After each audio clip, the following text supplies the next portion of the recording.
Fiji.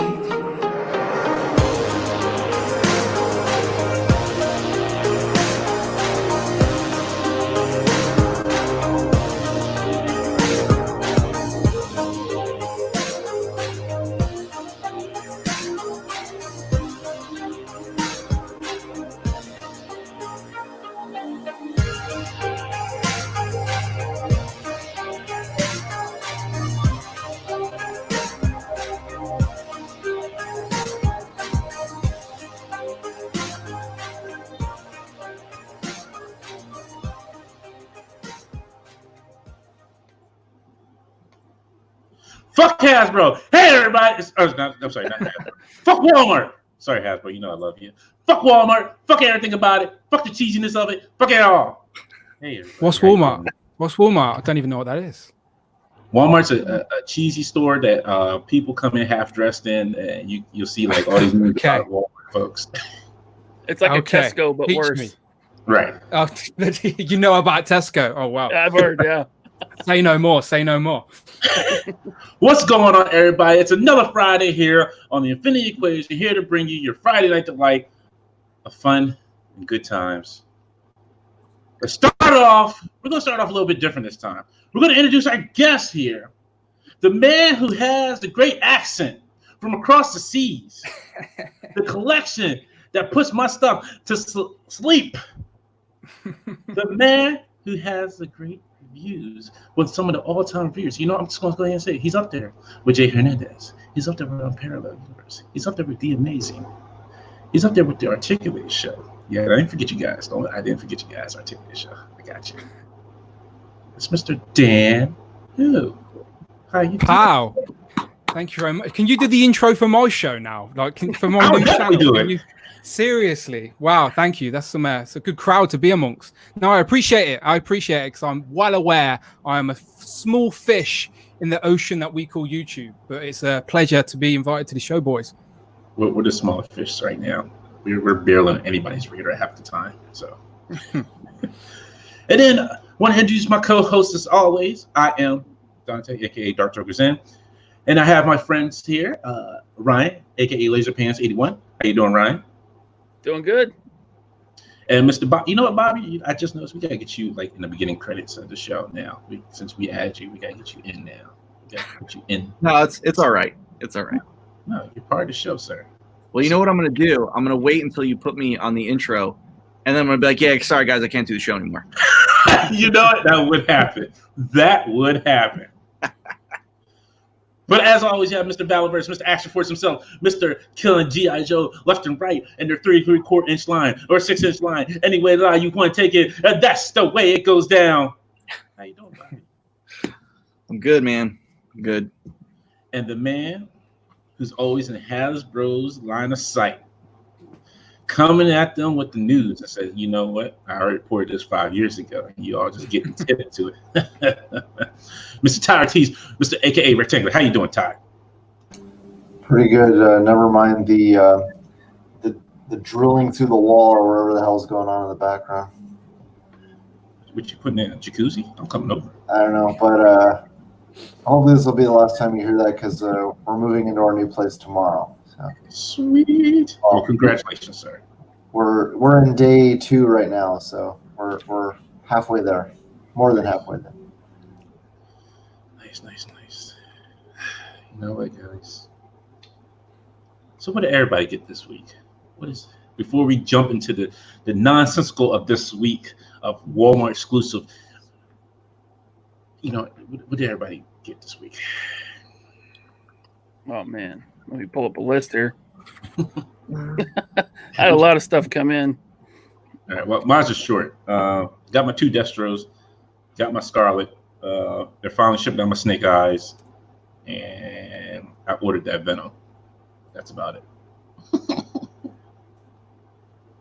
I picked up, I got some pre-orders in from Pulse. I got the Blue Ranger, which is, you know, it's another Ranger. The unmasked head is horrible, but I'm hoping I can pull those glasses off maybe for the retro Peter Parker. I picked up the Storm Darkseid from Andrew at Toyco, and the skeleton 2-pack from Golden Axe, and Storm is killing it right now, man. Their figures are, in my opinion, just getting better and better. Oh, yeah. I got a couple Transformers, Slither, Fang, and Rung, the little ones. I saw them at the store. They look cool, so I picked them up. They're like $5. And then, this came today. I got the retro 2-pack of figures I already had. But, they put Star Wars on a retro card, and I got to buy it. Oh, I didn't realize they were on a 2-pack. Yeah, it's in a box, and then, like, each card comes out. They Gotcha. got the name switched as well, like the originals, haven't they? Yeah. Yeah, they did that too. They flip-flop the names just like the old Kenner toys. That's pretty cool for you people who don't take your shit out of the package. Well, I already have a good couple, of these figures out of package. And, these I'll probably leave in. I don't know. Maybe I'll just get rid of them eventually. Yeah, I don't blame you. I was tempted to pull the trigger on those, but I gotta figure out a way to cut back somehow. Yeah. Anybody else? If you can get it. No, July's been an expensive month. It's like everything, all my pre-orders starting to hit at once. Like, I don't have them in hand now, but in a matter of hours, hopefully when I wake up in the morning, they're waiting for me on my doorstep. The whole wave 3 of the NECA cartoon turtles. For some reason, over there, users getting them staggered. Like, I think at the minute they've got Casey Jones and a foot soldier, but over in the UK, I don't know how or what, but they shipped them all at once. So I've literally got the April 2-pack, the Casey Jones 2-pack, and the Leatherhead and Slash 2-pack. All on the way. You lucky bastard. Yeah, so hopefully I'll have all of them by the morning. Get it last time. Yeah. It's weird. It's weird. It's like last year, Hasbro UK didn't have a presence. They weren't the distributor. I know this isn't Hasbro, but I'm just giving you as an example. So like all the stores that I brought from had to import stuff.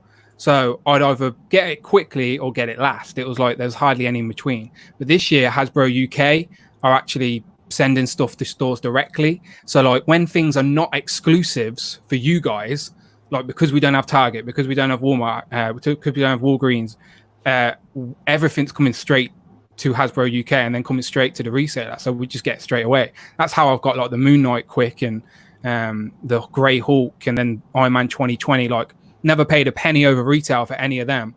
Just paid next day shipping from my pre-order and they arrived first. So I got lucky. But stuff like that helps, as I said, helps my tiny channel grow. That's great. But yeah, happy days. Yeah.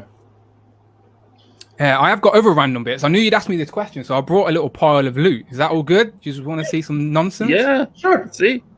Okay, so This is a 6-hour show. okay, cool. It's not that big of a pile. I was just curious, right? So does anyone remember Bucky O'Hare? Mm-hmm. Oh yeah, I got Yeah. a few of those. Oh, the Boss Fight Studio figures. Yeah, one of the best theme tunes of cartoons of the 90s. But I got this one in, the new Bruiser, the Baboon, Berserker Baboon Bruiser. There you go. Nice. So I got That's him. awesome. Boss He's been Fight's on- killing it with those. Yeah, he's been on pre-order for like over a year. But it's one that, as I said, it's a little collection that I don't show off, but I have got all of the Boss Fight Bucky O'Hare figures so far. Also, do you know the Metal Amber collection? Mm-hmm. So I've been picking up all of them as well. And this is the latest Raptor, Charlie. And I think they've revealed the next one as well, Doubter, I think. And then you just need one more, maybe Echo, and then all of them. And I've got the Nerdy, Dennis Nerdy, and that other dinosaur, whatever it's called, on a pre-order. So hopefully I'll have them soon as well. But right. Shit, forgot I pre-order them. yeah, those are just little collections. And then my original Moon Knight I don't actually need anymore if anyone wants to take it off my hands. Nice. See, I would take it off hands, but I know shipping's going to be a pain. But Yeah, I shipped some stuff over to the US at the end of June, and the tracking only just updated today. So it's really badly delayed. But yeah, and I got the Han Solo. the most articulated figure I've seen. It's crazy, but here he is. Nice. The best Star Wars figure. Can't wait to open this up and getting them some crazy poses. But yeah, happy days. So yeah, there's randomness, but I'm more looking forward to the turtles, which, as I said, they should be here tomorrow. Nice. That's awesome, man. You're doing good over there. Yeah, it's been a weird year. A lot of stuff that's eluding us here in the States. Well, we just found out that the retro Spider-Man wave has started hitting Target, and I know you got your pepperoni wave there too, Dan. Yeah, I brought, as I said, I brought a couple of them. I was so excited for this wave. I pre-ordered it from different places because usually some of the stores get them at staggered times, and then, like an idiot, they all arrived at the same time. So that one hurt the wallet. But I did want two anyway. One to open, one to keep. Cool. Ty, Bobby, anything? I got a couple more Steel Brigade figures in. I'm probably at like 107 now or something like that. So do you know Toy Galaxy, the Dan Larson from Toy Galaxy? He basically, so he gets the Boba Fett, doesn't he? He's like, so are you like the Steel Brigade version of Dan Larson? We've talked about that. How we're kind of the yin and yang of that. But I talked to Dan a lot, and I have kind of a because he's helped plug the line so much. I got something I'm going to make for him that's Boba Fett / Steel Brigade related. Oh, nice, nice. So that should be cool. But yeah, he's awesome, and I love that he has so many Boba Fetts because then I don't feel so bad about having so many Steel Brigades. He is responsible for the price of that Boba Fett going way up. Right. Even in crappy condition, and it's your fault. Steel Brigade's probably I always take credit for it. It's a badge of honor now. He's probably well over 100. Oh, he's got like I think 200 or 300 or something like that. Wow.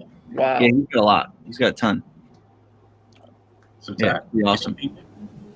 Yeah, you guys were talking about the Spider-Man retro wave and hit up Target this morning.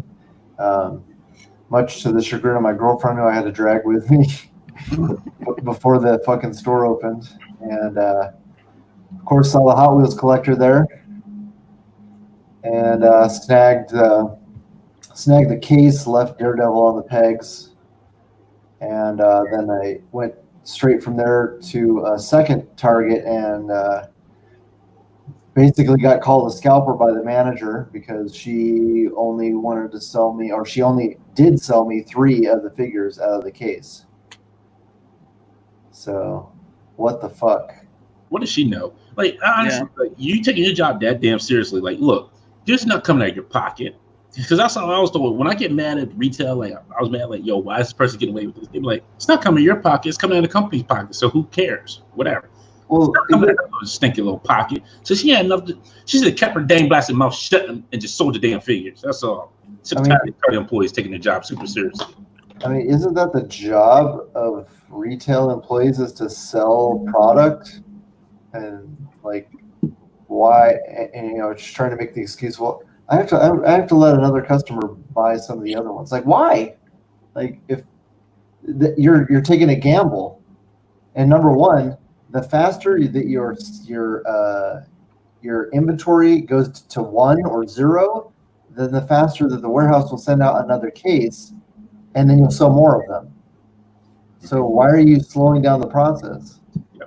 And you were trying to buy different figures as well. You weren't trying to buy the same. Yeah, it's not like they're all Spider-Man. They're it's an assortment of 6 different characters. And she didn't get that. That's stupid. That's frustrating. They never get it. That's frustrating. So she probably has a boyfriend that collects too. Yeah, that's right. He wanted the wave. He wanted that set. Yeah. He's like, you did what? You sold them.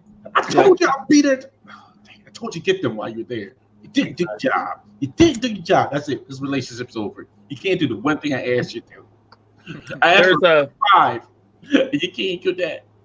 There's a Target that me and 206 Toys, Brandon, go to here, and they're kind of known that the toy department or the manager or whatever, they help out their scalper friends.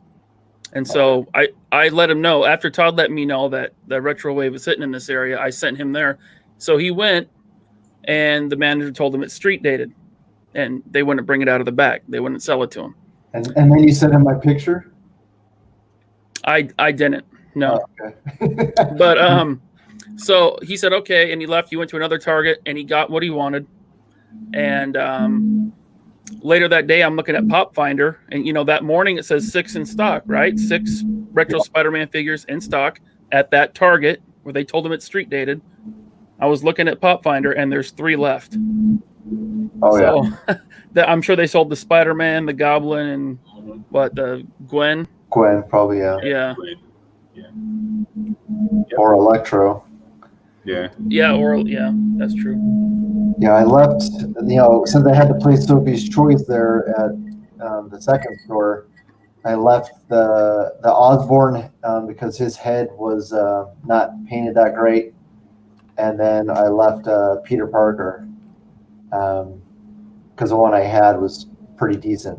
But I brought home the Gwen and the Spider-Man and the Electro.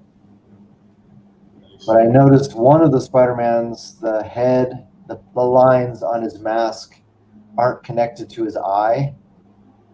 So, yeah, I mean, I've seen some that are a lot worse. I can't remember. Somebody did a review and it was pretty terrible. And if you haven't checked out, yes, I'm going to plug it here, Articulated Show's review of the Retro Spider-Man, which is a pretty good. I like their in-depth, how they get the history and grade each part of it and give it an overall grade. So check them out when you get a chance.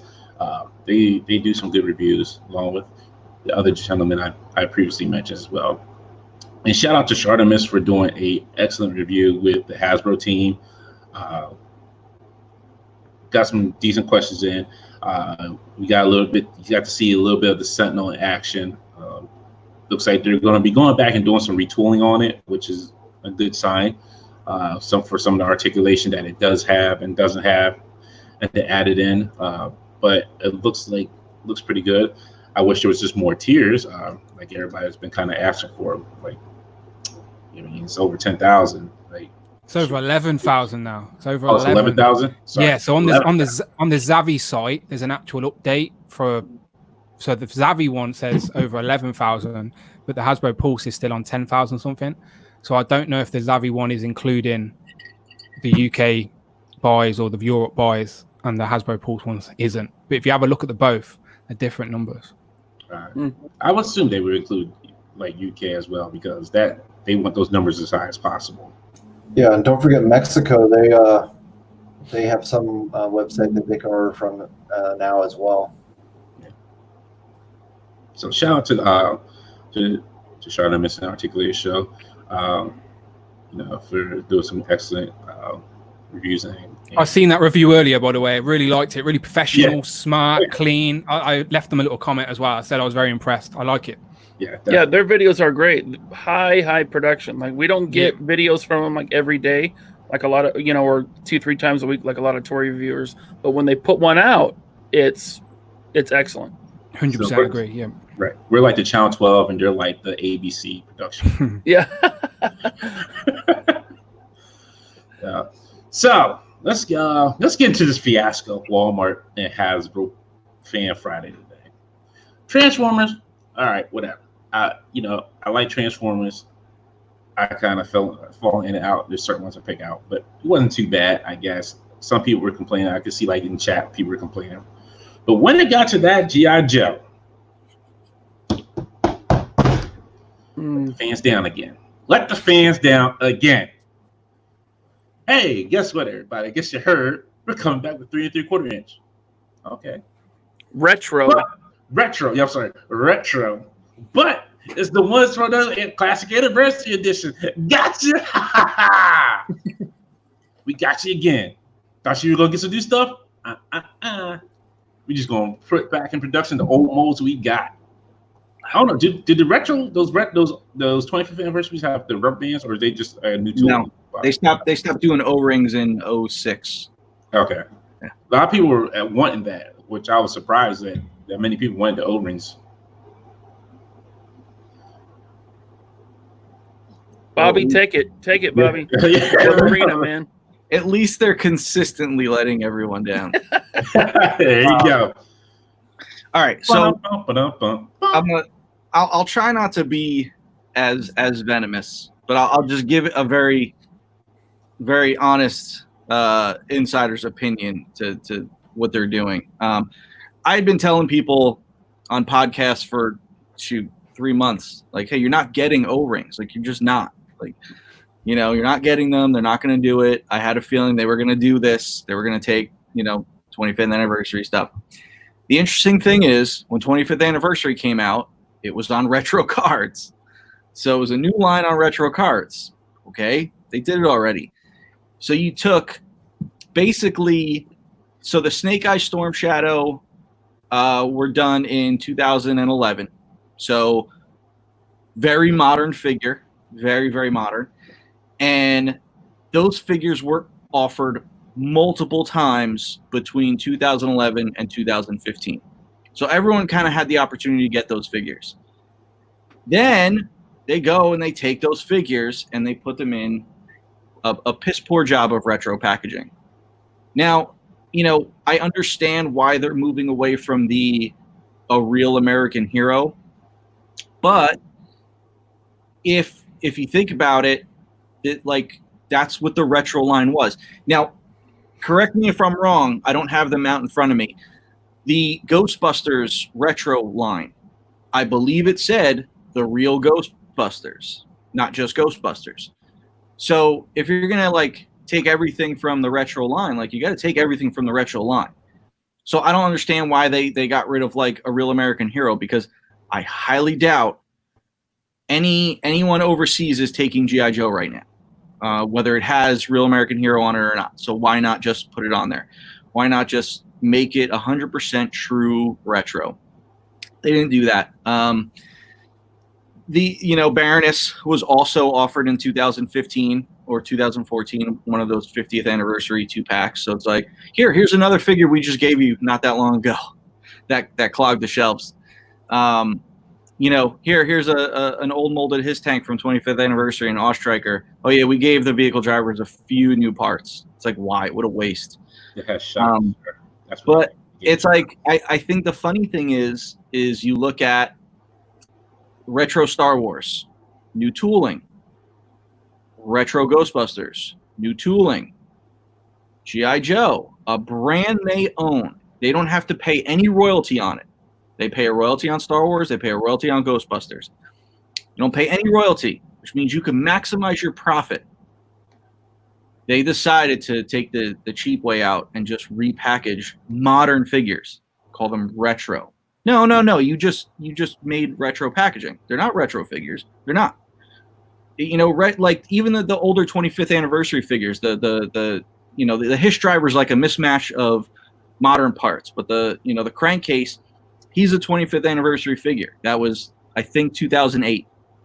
It's dude, it was 12 years ago. It's not that long ago. So how are you gonna call that retro? I think it's just cheating people, where you show that it's okay to do it on two brands we don't own, but it's not okay to do it on a brand we do own, where we don't have to pay a royalty. We can maximize our profit. But instead, you just alienate people, and you drive a wedge, and you push them out, and you try to say, oh, we haven't given you anything here. Take this garbage and eat it. You'll love it. And then on top of that, they were like, hey, we've got some whipped cream to go on that shit sundae for you. We're going to give you the third repaint of Cobra Commander. The third. And I looked at it, I said, hold on a second. Hold on. You have the first year of a line, a new line. You not one figure, not two figures, but 3 different characters in that line now have repaints. Snake Eyes, Destro, and Cobra Commander. What are you doing? What are you doing? That's so bad. And you can't even give one of those Cobra Commanders a hooded head. You can't do anything like that. You gave 3 of the same figures. Oh, but we get that posable snakeskin cape. Hold on a second. Oh, and that little gold globe. Oh, I forgot about that too. So it's what? I just don't understand. if I were in these meetings and whoever brand manager or whoever like suggested this stuff, I'd laugh at them. I'd laugh in their face. I'd be like, "You're crazy. You are absolutely crazy." And the sad part is that, yeah, it sold out on Walmart today. You can't really look at that as a win. I was saying before we started the podcast that it's like, yes, they're selling out, but they're selling out such a small quantity that to us and the toy community, they're looking as, oh, G.I. Joe's doing well, it's selling out. No. Don't fool yourself. The quantities are so low that they only have a small amount. So Hasbro as a whole will see it as kind of a loss because they're like, oh, well, it didn't sell, it sold through, but it didn't sell as well, So I just don't get it. I don't get what they're doing. It's just so bad. It's so bad what they're doing to everyone. But the point I was making is their people are buying it, and that's the unfortunate part. Is that ideally you'd want the collective to come together and say, no, this is terrible. We want to show them that what they're giving us is crap. So we want to show them, no, we're only going to buy something that if you give us good stuff. But people are they can't help themselves, and they're getting behind this, and they're ordering 7 Cobra Commanders. I bet if they made 5 more Cobra Commanders, they'd buy those too. So it's unfortunate on that end, but I think when I was looking at the comments during the live stream, a third of them were bad. A third of them were negative comments. So it's like, hopefully that opens up their eyes to say, okay, yeah, all right, well, But at the same time, the other thing is, what all of you guys don't realize, Hasbro will not continue G.I. Joe next year. They will not. I'm saying that now, and I'm going to bank on it. And I've been right pretty much about everything so far, because I've sat in those meetings where I heard upper management say, no, we're not going to do any G.I. Joe product until there's entertainment behind it. Well, all this stuff came out because it was already in the pipeline because of the Snake Eyes movie, which got pushed out. Once that Snake Eyes movie comes out, have you heard any animation? Have you heard another movie? Have you heard anything about continuing the Joe line? No, because they have no desire to. They will not do anything G.I. Joe unless there's entertainment behind it. So, yeah, there's rumors of that Snake Eyes video game. When was the last time Hasbro put out a good video game? Never. So don't get excited about that. Don't. I want people to be real. I want you to be real about your expectations. So if they were saying, hey, we have animation in the works, this and that, like boom, showed you stuff, like, all right, great. Okay, so they gave you a website. All right, great. Okay, what does that mean? Does that mean you're going to continue the line? No. So what? They have a website. But this is the mentality that Hasbro has. They are not going to continue this line. So just get ready. Just get ready for another drought of G.I. Joe. It's just the way it is. It's unfortunate that they half-ass it. Fans are divided. It's just G.I. Joe's in a very tough spot right now. So, right. And I understand what you're saying too. Like in that case, but it's like we're damned if we do, we're damned if we don't. Because we're damned if we don't support the line. Then they're like, yep. Oh, see, we told you. Then y'all clamoring for G.I. Joe, and you're not buying it. But then it's like, damn, we have to buy it to try to get more figures that we want in the line, the classic ones that we want. And it's like, well, we're not going to probably support this. So, yeah. And the problem is that, when Daryl and I were pitching the line, and I mean, you heard, dummy Lenny talking about, oh yeah, we showed this to kids, we got kids involved. Yeah, that's why Roadblock has a tuning fork. Okay. But no, you didn't. No, you didn't. You didn't really talk to kids. You didn't. But the thing is, you cannot try to get kids behind this brand right now. You have to get you have to lock up the people that you still have left first. Then ease into it being a kid line. You can't just because think about it like this: if this dummy is sitting on there saying, yeah, we talk to kids and this and that. Okay, well why? Why did you talk to kids? So kids can buy a $20 figure, the same price point that Marvel Legends and adult collectible is geared towards. Sure, good, okay, good call. But there's no animation. There's no anything for the kids. It's a fan line. So don't try to tell me that you're trying to get kids in. You need to get the fans you have left. there are not many G.I. Joe fans left. There aren't.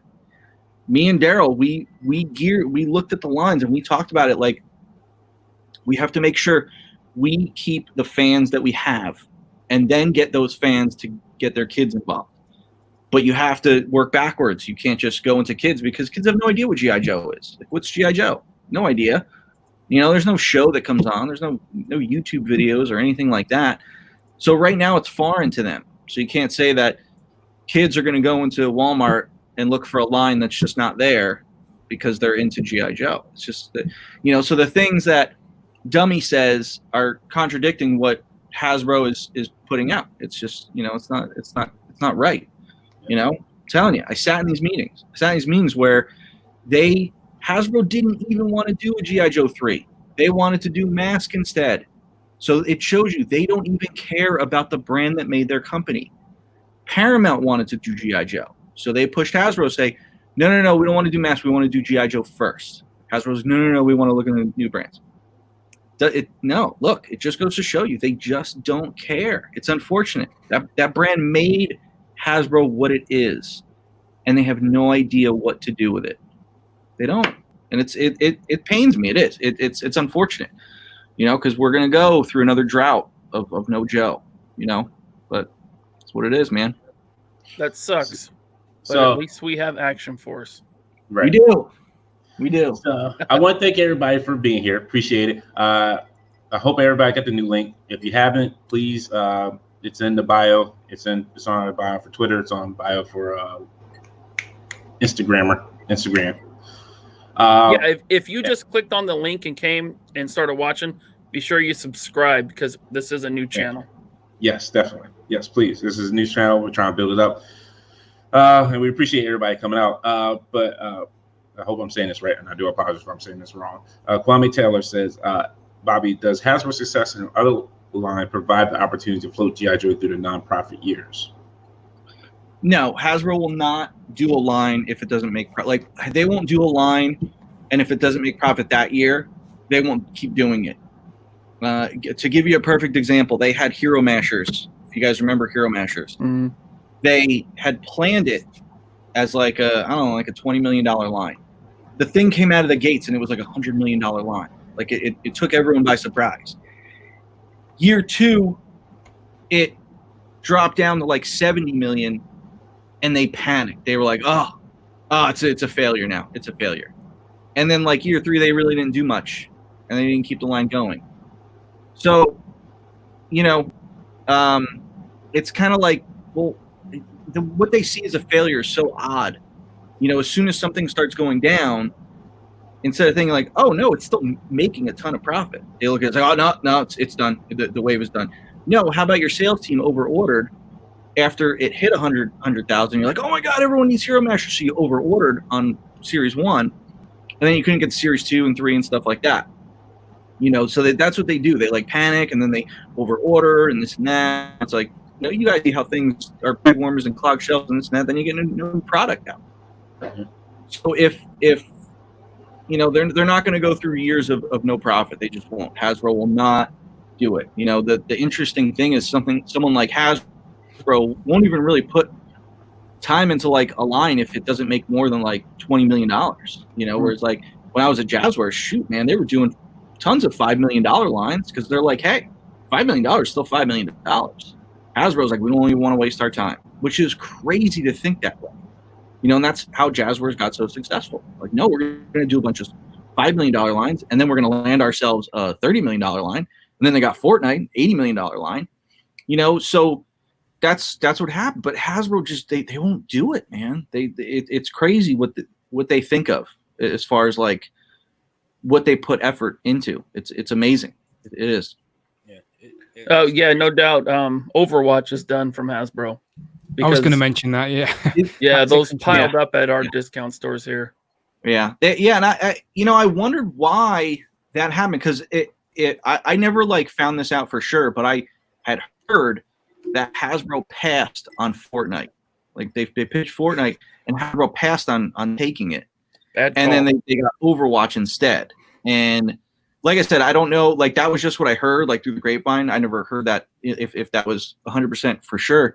But they got Overwatch, and they put so much money into Overwatch. They tooled so many new figures and so much deco, and I don't know how, like, if they could ever make a profit on those figures because they were probably so costly.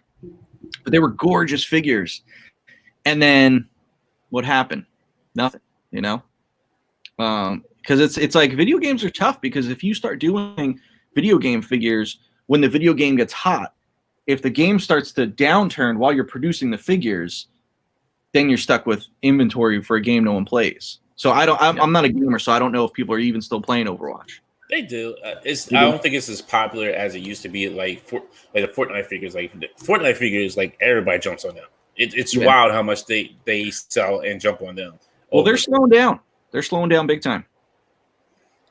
I think that wave is kind of crested. The kids love it. That's all I can say. The kids love it. Kids love it, yeah. But I think the collectors. I think there's just too much out there. I think Fortnite was kind of one of those things where people were like, "Ooh, I'll pick it up because nothing else is coming out." But now it's like everyone's cramming stuff down your throat. NECA, Marvel, Star Wars, like all that stuff's coming out, and you're like, whoa, okay, well, I got to get the stuff I want. I can't really get my extra money on the Fortnite right now. It's crazy.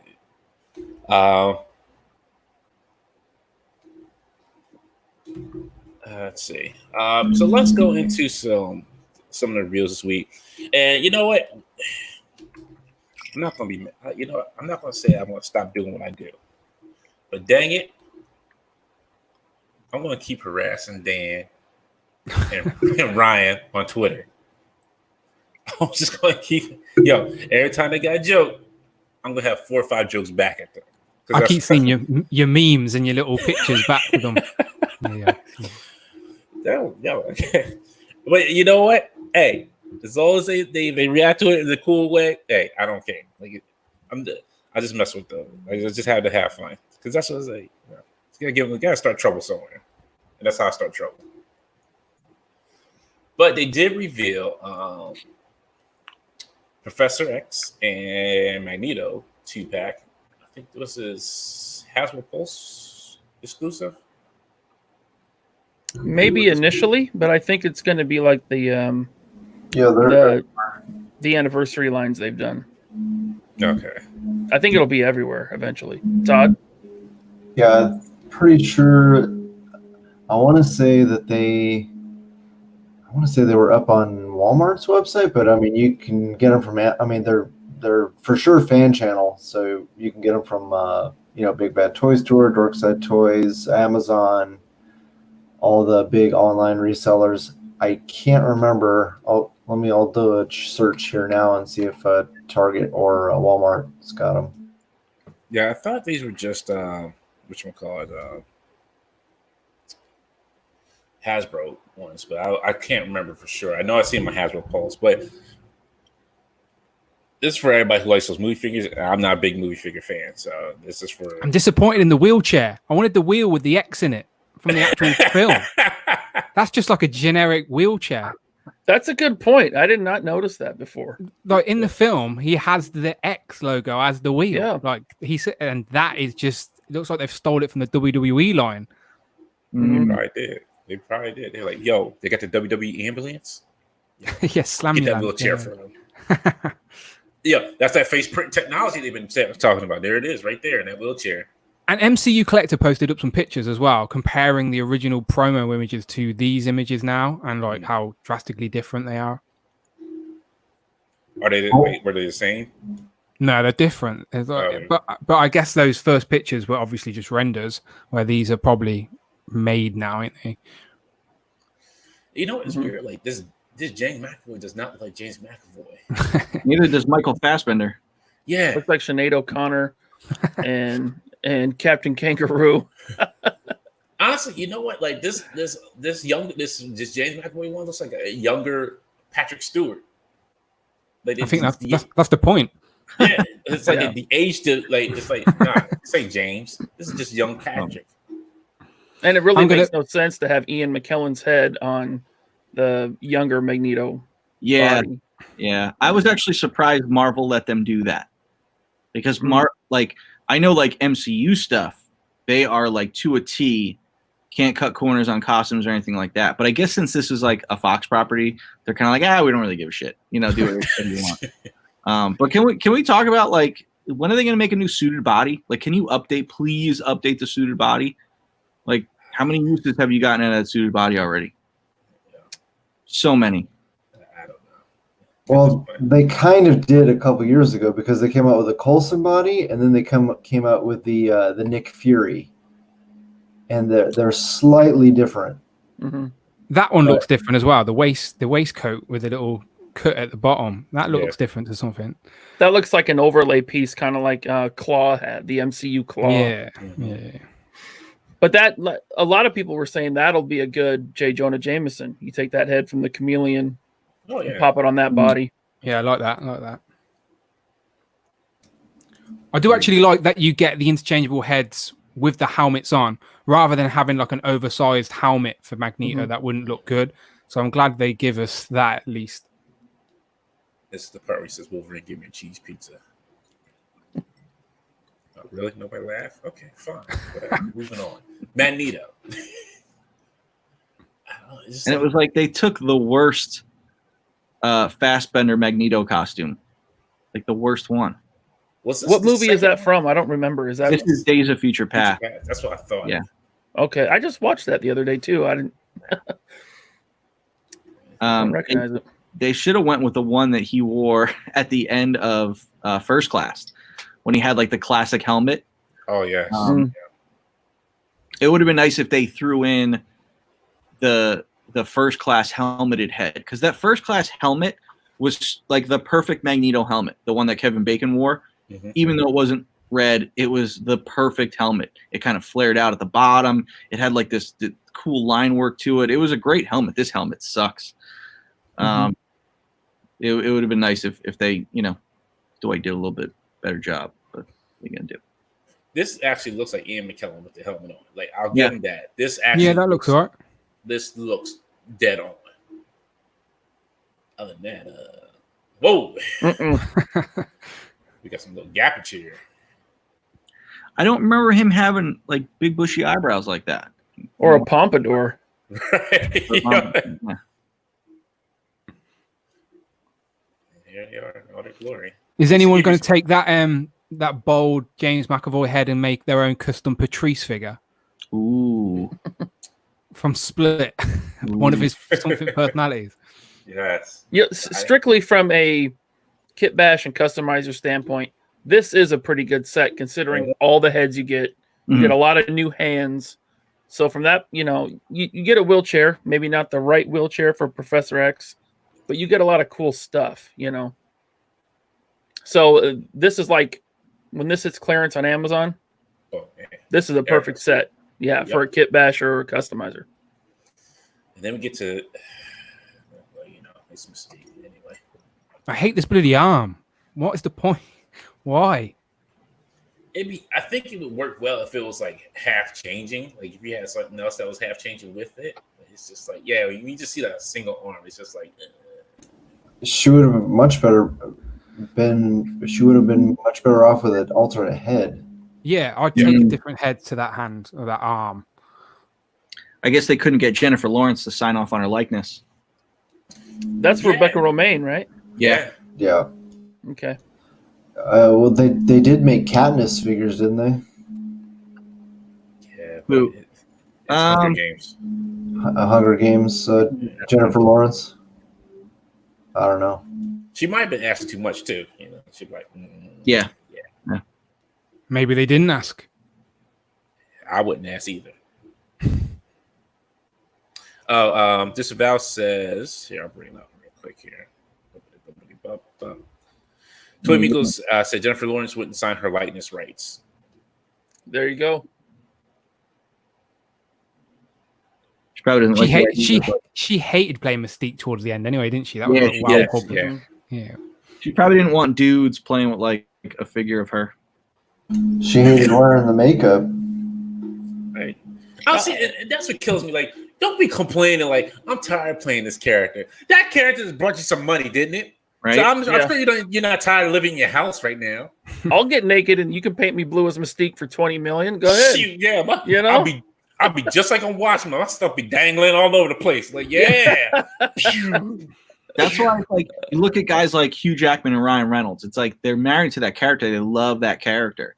I hate when guys kind of like find a character that makes them and then, you know, turn their back on it. Like, don't get me wrong. I think Christian Bale was the best Batman ever.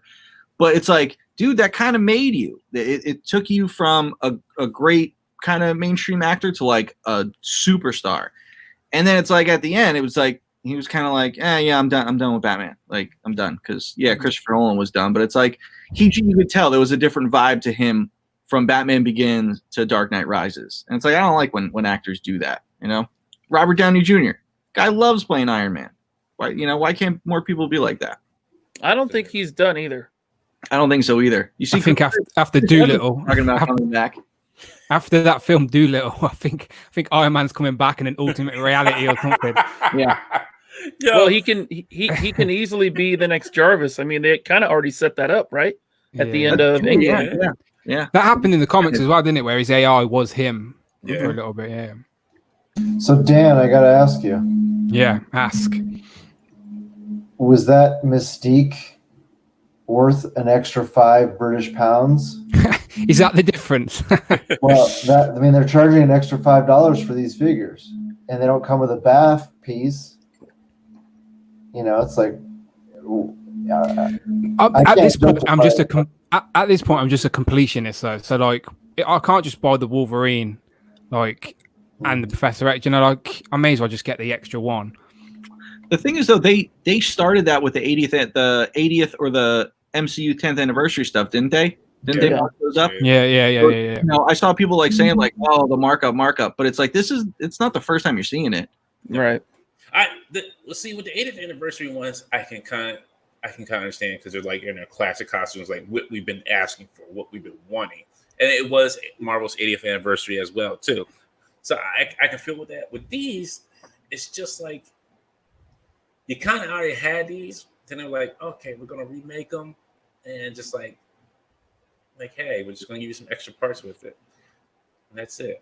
Maybe it's a way to get new parts in the line to fund new molds. I don't know, Bobby. Could be, or just because they can. It's just because they can, yeah. I mean, the thing is, though, this is also, they had been talking about, like, back when I was there, even still in 2018, they were still talking about, like, raising the overall price, like, even the regular figures, all to 25, because we knew that eventually it would get to 30. Now, I think did Star Wars go to 25, like, across the line?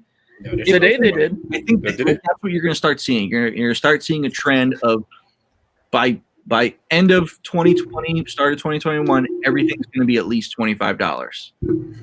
So, sorry, just real quick to get into that too, because I know when me and Todd talked about this last year, there was a big somebody wrote an article. Not going to say any names of who wrote the article that I thought was trash anyway, but they wrote an article talking about, hey, don't everybody get upset. Prices are not going to go up. Fuck you, dude. Like all the stuff that's going into these prices are going to go up sooner or later. And it's going to, and like I said, it's going to get worse for the people who have to pay taxes on this. Whoever has to pay taxes on a $20 figure is already going to be mad. Now you're really pushing it. Like, so now I feel this way. When you do that, when you make something a Walmart exclusive, now you're kind of fucking over the collectors at this point. Because now they got to try to sit there and find it. Then they're going to get the tax on top of it. And you're not going to have anywhere else to get it from. You're not going to have like an Entertainment Earth or a Big Bad Toy Store or a Big Bad Toy Store or a Dorkside who has that full set because you made it just a freaking Walmart exclusive. And then you have, sorry, getting on this rant, but you have Hasbro Pulse. Why do you have Hasbro Pulse? If I can't get the dang blasted figures first, why is everybody else and their uncle getting these figures first, except for me, who's paying $50 to you every year? And then you're like, oh, our bad. We'll let you slide for this year. Oh, our bad. You know, we're going to throw in an extra couple months. And I can't get my freaking figures. And then you send out an email to me talking about, sorry for delay. Well, you sure ain't delaying them to Walmart and Target. Why am I getting hit in the pocket for this? Well, Bobby can probably confirm that Target and Walmart pay the bills. I mean, they're the ones that buying the bulk of the figures, so they got to keep them happy. Otherwise, I don't give a damn about them. Fuck Target. Fuck Walmart. That's funny. There's no point. Then you give me my $50 back and just have Hasbro Pulse. I shouldn't have to pay you $50. I shouldn't have to pay you $50 to get my figures. And then you're gonna say it's free shipping, but you're shipping each figure into one box. I can tolerate not being first on regular waves. If Target and Walmart get the shit first, okay, fine. But on fan channel stuff or exclusives, if I'm paying $50 a year and you have an SDCC exclusive or a Walmart exclusive, give the fucking Pulse members a chance to get that shit first. Give the Pulse members the only chance online. Because last year they put that Boba Fett up for Pulse members only, and the allotment sold out in about 30 seconds. Oh. And then the next day or a week later, they put it up for everyone. And it sold out again that fast. So if you got people giving you $50 a year just for access to your figures, then only give them access because you already got their $50. That's when Bobby said, I got this Hulk here. I was like, let me get that. Because I had to fight and claw to get that fucking Hulk, and I couldn't get it. Every time they say, oh, it was already up. When? It keeps saying sold out. Yep. What are you doing? Like, oh, sorry, sold out. But how? When did it go up? You said 12 o'clock. It's 11:59. How is it already still sold out? Oh, snooze and lose. Gotcha. I remember that. They all went up a few minutes early, and they sold out immediately. I had one in my cart, and before I could check out, it was gone.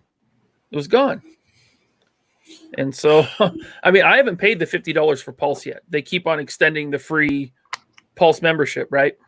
They got to. They have to because they keep screwing us over. I'm not sending them $50 to buy from Pulse. I'm not doing it.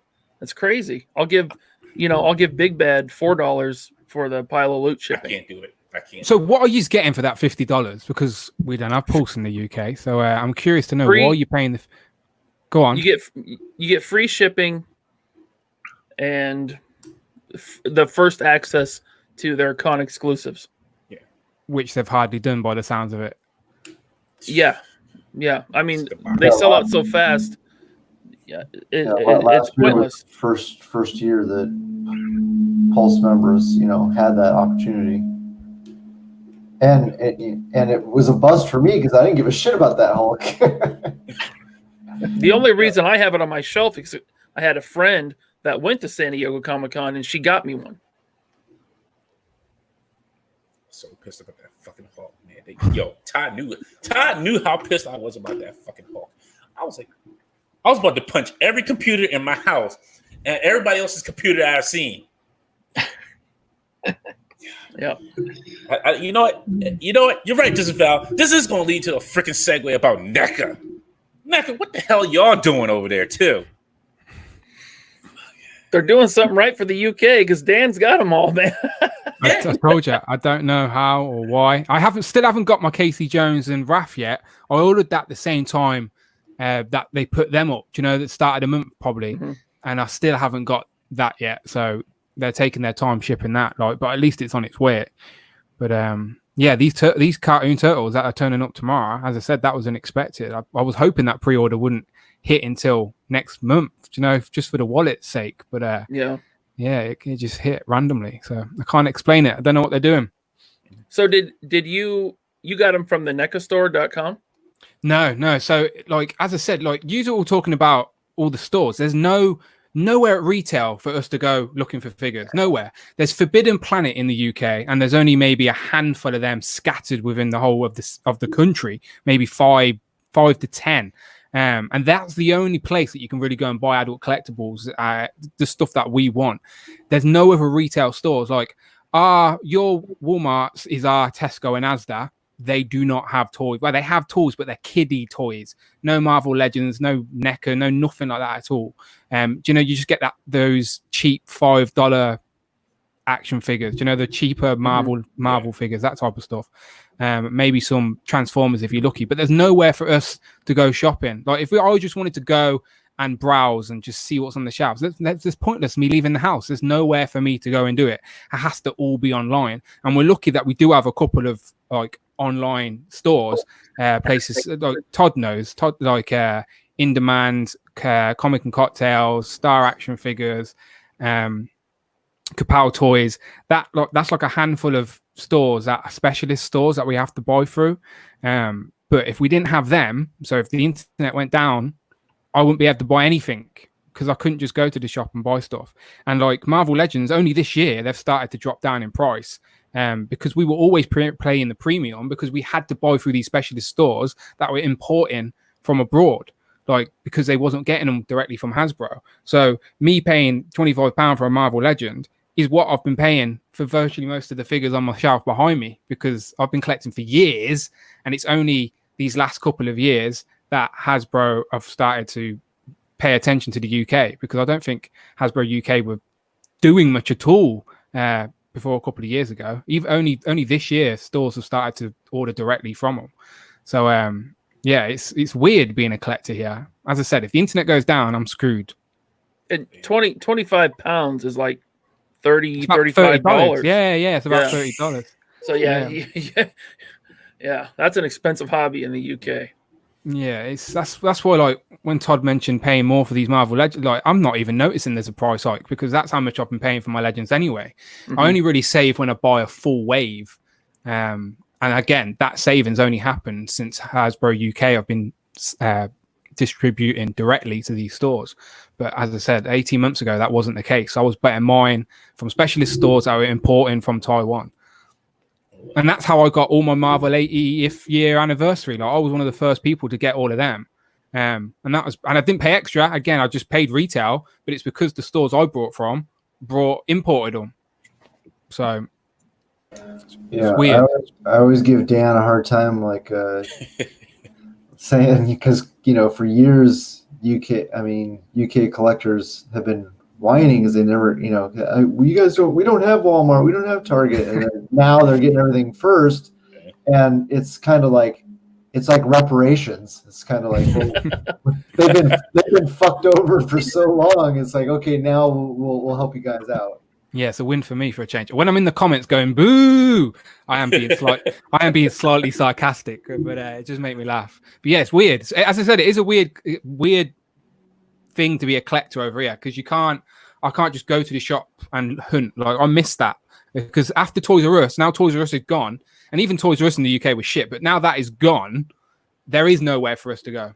Luckily for me, there is a Forbidden Planet in Coventry where I live. I'm like smack bang in the center of England if you look on a map. So luckily for me, there is a comic store in my city, but if that wasn't there, there'd be nowhere, absolutely nowhere for me to go and buy a Marvel Legend. It was a surprise when last year, I don't know if you remember seeing those repacked MCU figures on the single card. Yeah, sort of looked like retro card, but they weren't. They were just They were just reissues of MCU figures. They randomly started appearing in like Tesco and Asda. So I think that was Hasbro trying to get into the market. But as I said, we've only ever seen 6 of those figures, and that was over 18 months ago now. And they were just trying to get rid of all the stock that nobody wanted over here. Yeah. Probably. People have been picking them up and like finding them in the back of shelves for like £7 now. And if I find a Marvel Legend for £7 in here, for me that's a bargain. I'd pick it up straight away, no matter, even if it was like Eel or someone like that. I'm buying it, because you don't find Legends that cheap over here. Well, get ready for those that new set's gonna be sitting over there. Oh man, you got like 5 or 6 Thanoses over there. I'm like, yeah, I popped all these up for like £8. Look at this. Got like 6 Thanoses I can build. Sell them off.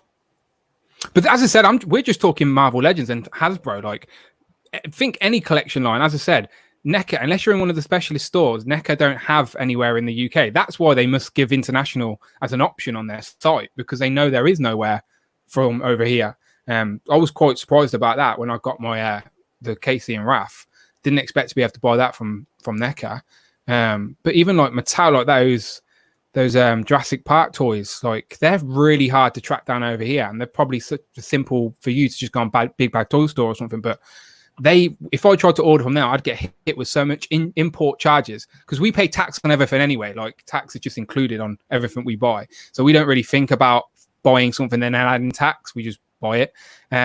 But when things sent over here, and if it's over the value of £15, you get charged import and handling charges. So you're going to get an extra 30 quid onto a single figure. Do you know, if I brought one figure from Big Bad Toy Store and they mark it as over £15, then it comes here, I'm paying an extra £30 just to get it in hand. Jesus. Yeah, it's weird. It's weird. So what are you paying for a Sentinel from Zavi?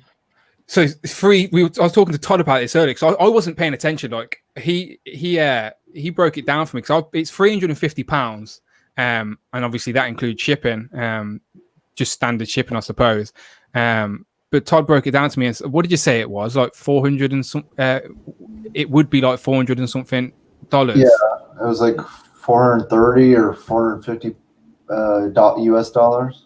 Yeah, so that's essentially what I'm paying for my Sentinel. I've pre-ordered one. I did want two, but as I said, I've got 5 weeks to try and find some stuff in the attic I need to sell or something. But yeah, if I was over in the US now, that's how much I've just paid for a Sentinel, 400 and something dollars. Yeah, 439 US dollars, which is crazy. Don't tell me that again. Move on. All right. Well, let's get to these other Wolverine, these X-Men pictures real quick, and we'll get back into the Sentinels. Sorry, Dan. I like the claws on this Wolverine. That's the only reason why I would get this Wolverine is just for the claws. I don't care anything else about this Wolverine at all. Yeah, for the record, I don't hate these figures, by the way. Do you know, like, I didn't need them. Do you know, like, I didn't need Fox figures from 20 movies of 20 years ago when there's still MCU characters I want on the shelf. Mm-hmm. But I'm not angry about them either, if that makes sense. Do you know what I mean? Like, I didn't want them, but I'm not mad about it either. I'm in weird limbo about them. I'm in the same boat. I see a lot of people saying Fox movies are over. They're done. Yeah. X-Men are going to be an MCU now. But I still love a lot of the Fox movies. Of course, there's a handful of stinkers in there that are really bad. But, I mean, I loved Hugh Jackman as Logan. I like Ryan Reynolds as Deadpool. So I do want those figures. I think they're great. That head sculpt is good. The Screaming one is terrible. Yeah. Yeah, the Screaming one is kind of... That doesn't look right. Do you think we'll get an unmasked Ryan Reynolds head on the Deadpool? I don't know. I would like it. I'd take it. They would have shown it already, but look at this. If you look at this promo image, zoom in on his chin and it's really dotty, isn't it? Yeah, I know what you're about. It's missing paint. Yeah. It's like, really? This is what you do to fucking promote your figure? You can't even pick a fucking head that's painted correctly? It's like, Jesus Christ, come on. Like this looks completely different. Hold on. So look at this and then look at this. That's completely different. Yeah, that's what I was mentioning earlier about the promo images, is that none of them, they're not actually the same. Yeah, they are not, because you don't see, like, this is like got no stubble painted on him. And this one does. Yeah, it's got dots all over him, yeah. It's super weird. I don't know. Yeah. So you don't actually know which one you're going to get. Right. It's a surprise. It's like, what is it? When you open up your cereal and you get the toy in there, it's a surprise toy in there. That's what it's going to be. Or it's like ordering from the network. You don't know which Cobra Commander you're going to get. Right. You might get the wire cape. You might get light blue. You might get dark blue. You never know. It's a surprise. Oh, my goodness. You know what? Honestly, I will give them this. That's the first time they ever put a wire cape on a figure. Yeah. That's about all I can give them at that point for the Cobra. Somebody said, hey, you know what? Let's put a wire cape on them. Well, show the picture of the Cobra Commander so people know what you're talking about. I gotta bring it up because I forgot to bring them up. Out of the 3 Cobras, which one? If you're only getting one, which one do you get? I like the dark blue. I don't know. At this point, like, it's a Cracker Jack shoot. Like, it doesn't matter. Like, I don't know. So The one they Dan, showed today, I thought was corny as hell. But man, I saw a lot of people really They were into it. happy. Yeah, Yeah, they I was they like, were- I mean, that's fine. Buy it. I'm not gonna. Not my thing. so Dan, you didn't grow up with GI Joe. You guys had Action Force, right? Yeah, so that's why I knew. I found Bobby stuff like before I knew it was Bobby, if that makes sense. You know, I seen Valorverse and Action Force before I knew it was Bobby involved in it. But yeah, we had Action Force, which was it was GI Joe, but it was just repackaged as Action Force. So I had some of them as a kid, and we also had Action Man as well. I don't know if you've had that over there, but it was like the 12-inch, virtually dolls. But I remember as a kid, I had loads of them because I have got 3 little brothers as well. So just all boys in the house. My mum would buy us like the manly toys, obviously. So yeah, loads of Action Man, and which were, as I said, did you have it? Did you have Action Man over there, or was it just GI Joe?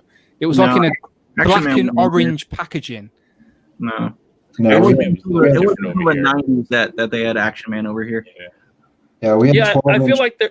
GI I feel like Joes. there was a '90s cartoon called Action Man. Yeah, There was. there was. But I it- remember it- having them on VHS.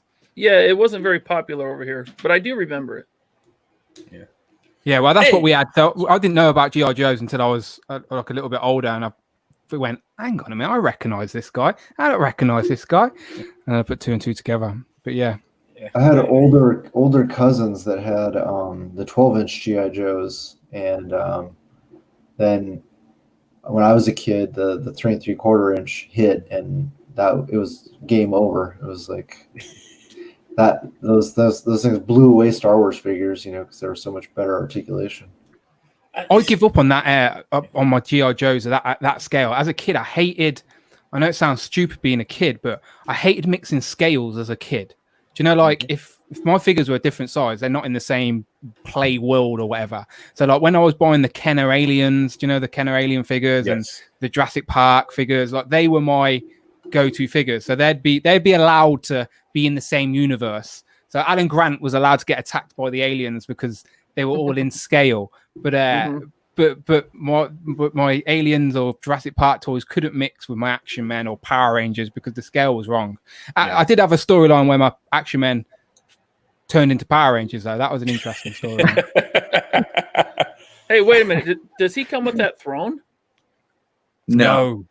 Oh, Yeah, that's still a you pass think- for me then. Yo, you think they would give you they gave you a cloth cape, sir. You're pushing the limits right now. Okay. You're pushing the limits. They gave you a cloth My cape bad. that actually has wire in it. Or it might be somebody holding it. I don't know. Well, maybe it came with But- the throne and it's $150. I don't know. It might be. I'm just Right now, I'm just over. I'm just over Cobra Command at this point. You then gave me 3 of them. Like, there's no point. There's just no point at the. Nothing exclusive anymore. There's nothing is really exclusive. You can call this a SDC exclusive, but it's going to sit there right with blue and dark blue and this Fire King. Meh. But I want to say, hey, Toy Migos is out here. Appreciate you all watching us. Thank you. You know, out here. What's up, We see Toy you. Amigos? Big fan. And everybody else. And you know what? Real quick, let me give a shout out to my boy Judson. He had me dying laughing, along with Bobby in that G.I. Joe fan Friday. Judd was like, "Yo, yeah, this would be great at Walmart." And everybody knew it was going to be sold out. But there was one comment that just like, dude, like, you need to just go somewhere.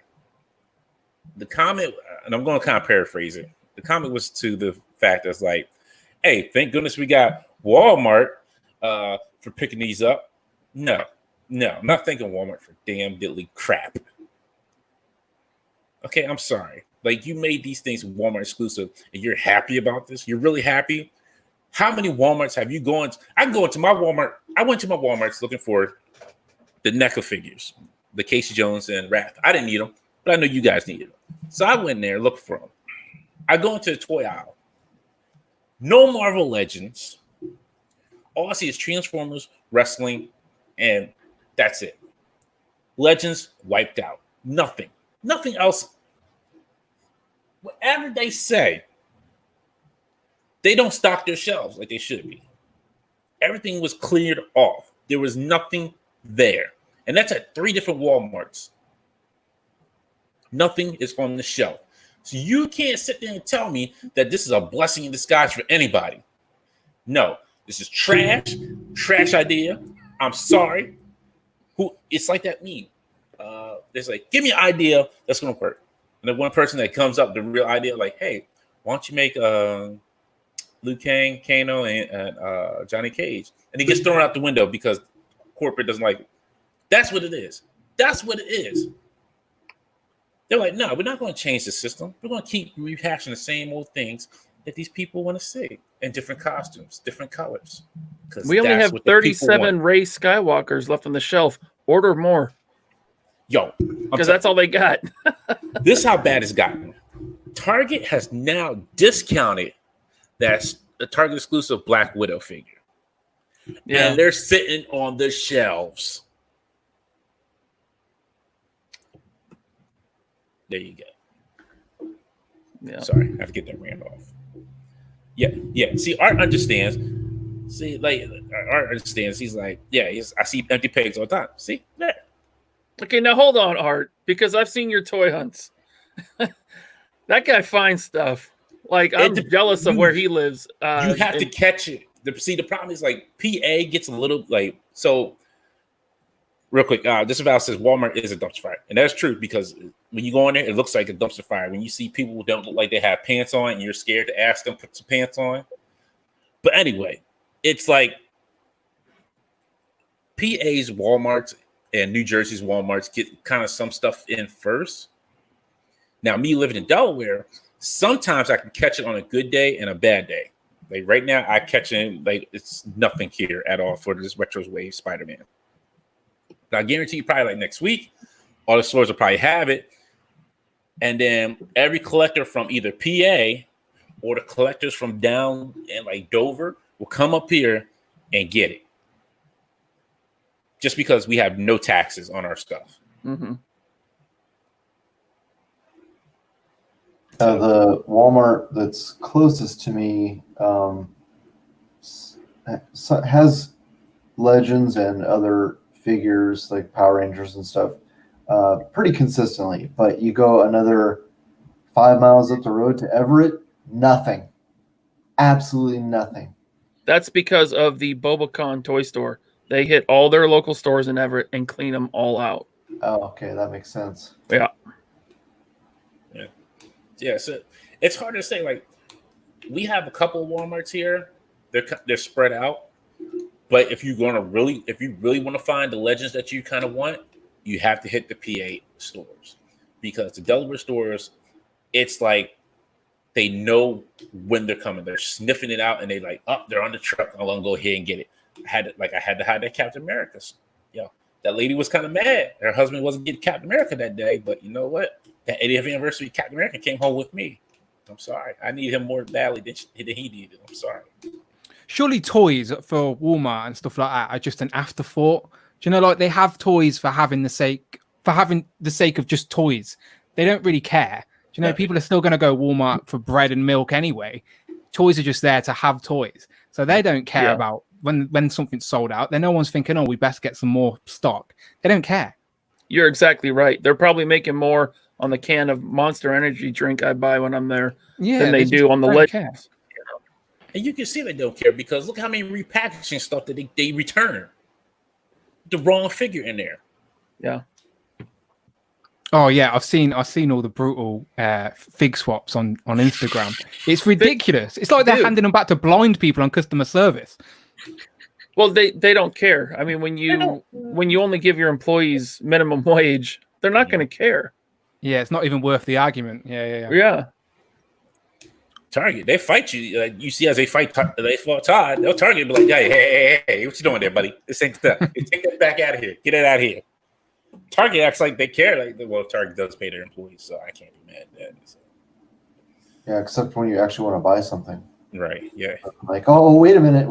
You want to buy something? No, Scalper. Todd, you're just a scalper. Just calm down. Man. We know we seen you in here before, buddy. We got tape on you. Trying to buy more than 3 Marvel Legends. Should be ashamed of yourself. But at least the employees at Target get it. Like they get it. Oh, look at that guy. He's a toy collector. He's weird, right? But they get it. You go into Walgreens and it's like the little old lady behind the register at a drugstore, and she's like, "What? These are for your kid, right?" It's like, yeah. They can look at me all they want, but guess what? I'm the one spending my money. It's my money. I worked hard for it. I can do whatever I want with it. Get out of my face, little lady. Get out of my face, old lady. I love the Walgreens. When I went to America recently, I dragged my missus. Like, she hates my collecting. She's not interested in it. She's not even allowed into this room. But I made her come into like I've kicked her out the house now. She's actually at her mum's tonight, so I could do this stream because my bedroom's next door. And just think it's now 2 a.m. in the morning here. Oh, wow. And there's no way she would have slept. She would have been in here beating me up with a newspaper or something. So what you doing in here? Shout out to Dan's girlfriend for that. Yes, thank you. Thank you for letting us stay up with us. She's never going to see this in her life. No idea. She has no idea. She has no idea I've got a YouTube channel or anything. She has no clue. She's like, "What are you doing upstairs?" I'm like, just talking to myself. Don't worry about it. But yeah, I've made her come into every Walgreens. Like literally, we went into 30 plus Walgreens when we were in America because we were jumping around states. And every time we'd see a Walgreens, I'd make her get off the bus. Just so we could go and have a look. Because I was just so excited to see Legends and whatever in the shops because we don't see it over here. So, yeah. So, how many Daredevils did you see? That's what I'm curious about. How many? A lot of Do you know what? I went to America last 2018, and I was still seeing the Ultimate Green Goblin on the shelf. That wave from the Amazing Spider-Man 2. That wave was still in Walgreens. Welcome to America. In 2018. Where in the States did you go? The last holiday I did, I was in Los Angeles. Then I went to Vegas and San Francisco, all within the space of 2 weeks. So I think that one was in Nevada. Yeah. Wow. That's on the strip in Vegas. Yeah. That Walgreens is. I've been there a few times because I've been to Vegas more times than I can count probably, but that's an interesting Walgreens. Wait a minute, Ryan. I want to hear these stories, Ryan. Were you there to get a faction figure and lap dance at the same time? No, the lap dance was somewhere else. Walgreens for the action figure, yeah, but everything in that Walgreens is like locked up. Really? And there's, it's the strip in Vegas. You got people sleeping on the sidewalk out front, and when I went in, there was 2 people out front fighting, like in a fist fight. Like a guy and probably his girlfriend. And so I'm like looking at him and it's Vegas, I just walk into Walgreens, go over the Marvel Legends, and they're all locked up and it's nothing but peg warmers. So I bounced. Can somebody unlock these Marvel Legends? Let's look behind this set right here. What do you want, sir? You trying to steal these, sir? Get out. Get out. You're done. I didn't need a yellow Daredevil or a black Ant-Man. Oh yeah, the Walgreens that I just stopped at today to pick up a drink that's close to the house that I just moved out of, and there's still about 8 or 10 yellow Daredevils in there. Damn. Yeah. But you still find Medusas as well, but they're everywhere as well. Oh man, yeah, those are bad too. Yeah. Not as many anymore, but they're And for a while, a black suited Ant-Man was everywhere too. Real quick, actually, yes, I've been down to the Georgetown and Milford stores, and they're like, sometimes you have luck, sometimes you don't. They're just like, But Dan, I want to get your opinion on the HasLab Sentinel. I know price-wise, you don't want to hear any more about the price of it, but how do you feel like? I don't know if you've watched Artemis's interview yet. Yeah. Okay. So how do you what is your thoughts on this Sentinel and everything that they've shown so far? So I've got visions in my head. I've just moved into a new house and I've got a nice big garage that I'm not going to park my car in. Instead, I'm going to convert it into some sort of weird man cave. And I've got visions of building like some sort of city diorama in there. This is never going to happen. This is just what I want to happen. But I want like some sort of city diorama in there. And then when I seen these Sentinels, I was thinking, okay, if I've got 2 of these Sentinels, these could be the centerpiece of my city that's been attacked, and I could have the X-Men fighting them. So I like the Sentinel. I like the that we're getting figures with it as well. I didn't think Hasbro would actually do that. And we're not just getting 1 now, we're getting 2. And I like how they're all army builders to a certain degree. Well, they are, ain't they? Essentially, you get the Sentinel Prime head, Bastion, female Prime. So I like that. If you did buy 2, you're army building, even though you don't need to. I think I'll be happy with the. Sort of need another one to get the Sentinel Prime head. Battle damage, hand and arm, hand and head. That's all right. Not massively excited. I like the master mold. So, like, if you only got 1 of these, you could have it just as your master mold on display, and then have your old Sentinels around that. But I like it. I like the look they've gone for it as well. It's like it's the modern twist to a classic Sentinel look, if you will. Like, you look at it and it's clearly the Sentinel. I like the colors. I just don't get why they've only gave us 1 tentacle. Don't get that. Why just 1? Does it only go into 1 hand? Can it go into both hands? I think they said they can go into both hands. Okay, then why only give us 1? What's that about? But no, I like it. I like it.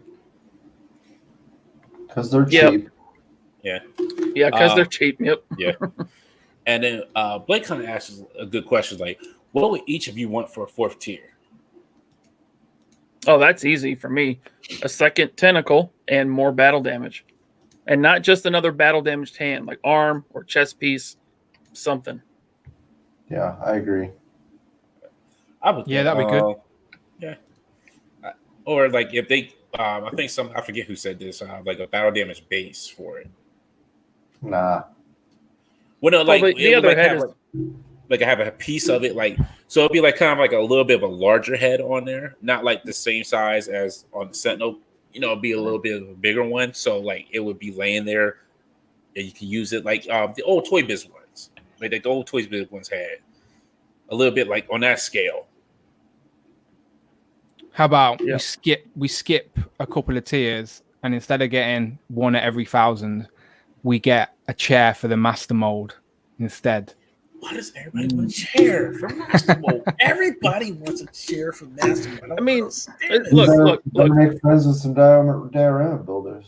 The chair, I understand, but the more that I thought about it with the Master Mold head, I don't really care about that Master Mold head. I probably won't use it because I'm going to get multiple Sentinels for the display, and I want those in the display.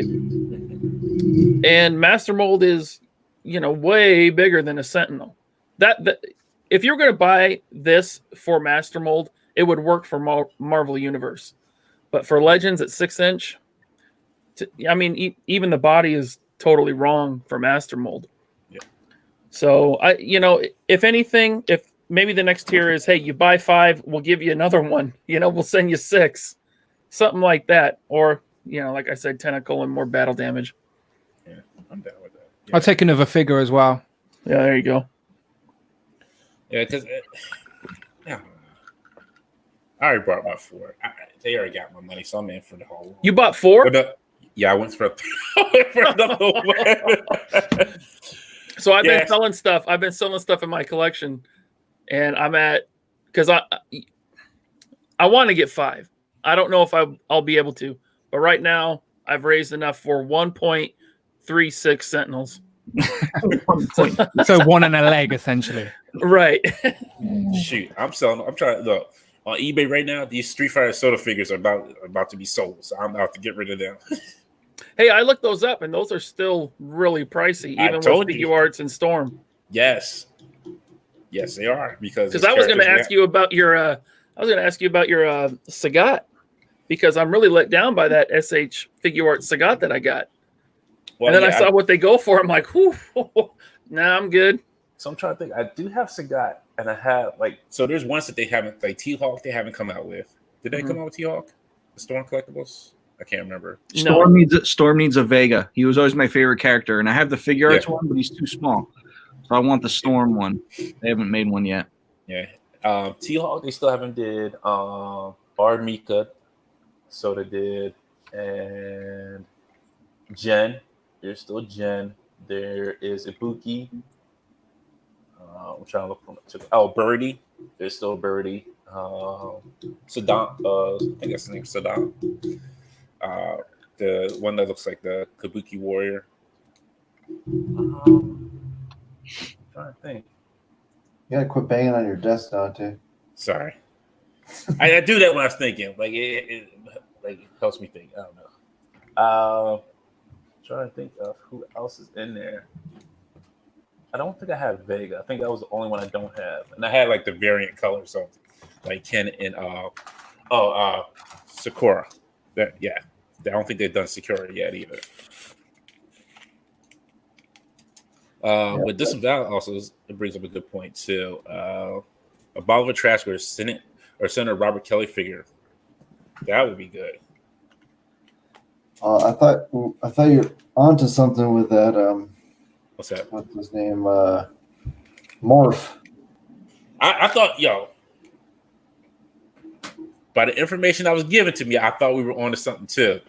And it looks like we might be, because it wasn't a confirmed no. Yeah. But who knows? But Ryan never gives away anything. No. He's so bland. Ryan damn be giving me the runaround. See, if I'd been on Twitter, I would have said he sounds a little square or maybe rectangular.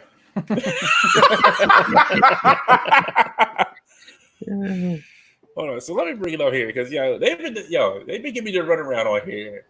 So let me go back here. But you know what's funny? Dan tweeted out something this morning about, hey, show love to the G.I. Joe and Transformers Fan Friday, but also check out Walmart. But when I went to go look at the tweet, it was no longer there. So I wonder if he tweeted out before it was like, oops, gave something away a little bit, almost. I was like, Yeah, let me see. As much as I love the animated series, I do not need a morph. I do. I need that morph. I'd rather get him in a regular wave. We only need the head, and you can put them on that. Cyclops. Yeah, exactly. Well, take off the harness. They already did that with Liliandra, and we got cheated out of that one. I used I kit bashed Cyclops and a the native dude. The Anger. Yeah, Anger. Dirk Anger. Yeah, but from Nick this is Fury, my kit bash morph. Yeah, that looks all right. Where's the jacket from? I think it's from the eBay GPS lot. Oh, okay. Yeah, it looks just like the Toy Biz jacket. It is looks not good. the Toy Biz, no. It looks good. If it looks like the character on the shelf, then it's a win, isn't it? And that clearly looks like more. Yeah, really the only thing I would need is a more accurate head. Because that's the Shield agent, whatever his name is. Such an easy kit bash. Yeah. I mean, what they're going to do is they're going to give you that figure eventually whenever they make a line where they just need to sell a bath piece. You know what I mean? They're like, we're not going to invest in any kind of new parts, new deco or anything. We're just going to put out a figure that already exists. We're just going to put a new head on it. When they just want to, push the bath, they'll throw that figure in there. Do you know what I did find interesting about Shark's interview is that when he asked if we're going to get a second Age of Apocalypse wave, that Dan, who was usually really enthusiastic about Age of Apocalypse, wasn't as enthusiastic. His answer was sort of like, "Wow, if it's what people want, they get another one, but you need to let us know." Yeah. And he was usually proper behind Age of Apocalypse before, so he seemed a bit muted on the subject. So do you reckon that's been? But they're not liking the feedback from that wave online or something. Because I'm a massive Marvel Legends guy, as you can tell. I've not even brought that wave. Like, I want Sugar Man, but I don't know if I want all those figures for Sugar Man. Do you know? Mr. Sugar Man. I don't think it's sold very well. That's what I'm thinking. Yeah, that's what I'm thinking. Nobody, because it was Bobby. You take this one because you know it's gonna make me mad. You know it's gonna make me mad. See, no, I want you to go because I want you to get all fired up. I just don't understand. Who said Age of Apocalypse figures? Great storyline. No. I'll tell you who said it. Jesse Falcon. Yeah, Jesse and Dwight have been like, they've been talking of Age of Apocalypse for years, man. Yeah, Jesse loves it. It's not great. It was not great stories. Because they love that 90s shit. There's other 90s stuff you could have came out with. Yeah. I told them, listen, you could have done Fatal Attractions, Wolverine getting his adamantium ripped out, I always thought it would have been cool if they did a wave of Ultimate X-Men because I thought it was a great the line didn't last very long, but I thought the designs of the characters were really cool. But yeah, Age of Apocalypse is that was an event. That was the thing. And it's like nowadays it's like everything's an event in comics. But back then it was like events were rare things. So you had Onslaught. Now you had Age of Apocalypse or vice versa. So it was like they, that's why they wanted to capitalize on a big 90s event. But they still there's other characters they still haven't. They could have even went with even after the storyline with the new mutants that were coming out. We still haven't got a full New Mutants team. We still haven't got other X-Men characters. Even though he's X-Force, full X-Force team, Maggot, one character, Armor. We still haven't got those characters. Those you could have skipped Age of Apocalypse completely. Well, and gave them characters. It took them 5 years for us to get the Wrecking Crew. That was really spread out. Yeah, that last one, but Bulldozer came out way late. There's so many teams that we're hanging. We're still waiting for a Dark Miss Marvel. We're still waiting for I want an Overdrive from the Superior Foes of Spider-Man. That's so easy to do that one, and they even teased it in a San Diego display. Yeah. But it actually had a custom in there, which I thought was a tease that we'd see it. We haven't seen it. They haven't even finished the other team with Night Thrasher. They haven't given us a Speedball. They haven't given us a Justice. Oh, you're gonna be holding your breath for that. Oh, I know. I guess Speedball will never get made. We're finally getting a new War Machine, and supposedly we're getting Silver Centurion, so we're a little closer to getting West Coast Avengers. But we're still going to need a classic Mockingbird. We still need a Tigra that was supposed to come out years ago. Hey, whatever happened to that, Bobby? That Tigra came up in several computer systems, and then she just disappeared. It could have just been that they just cut. That happened all the time. We would cut figures from waves all the time. It was a little harder with Legends because of the Build-A-Figure part, but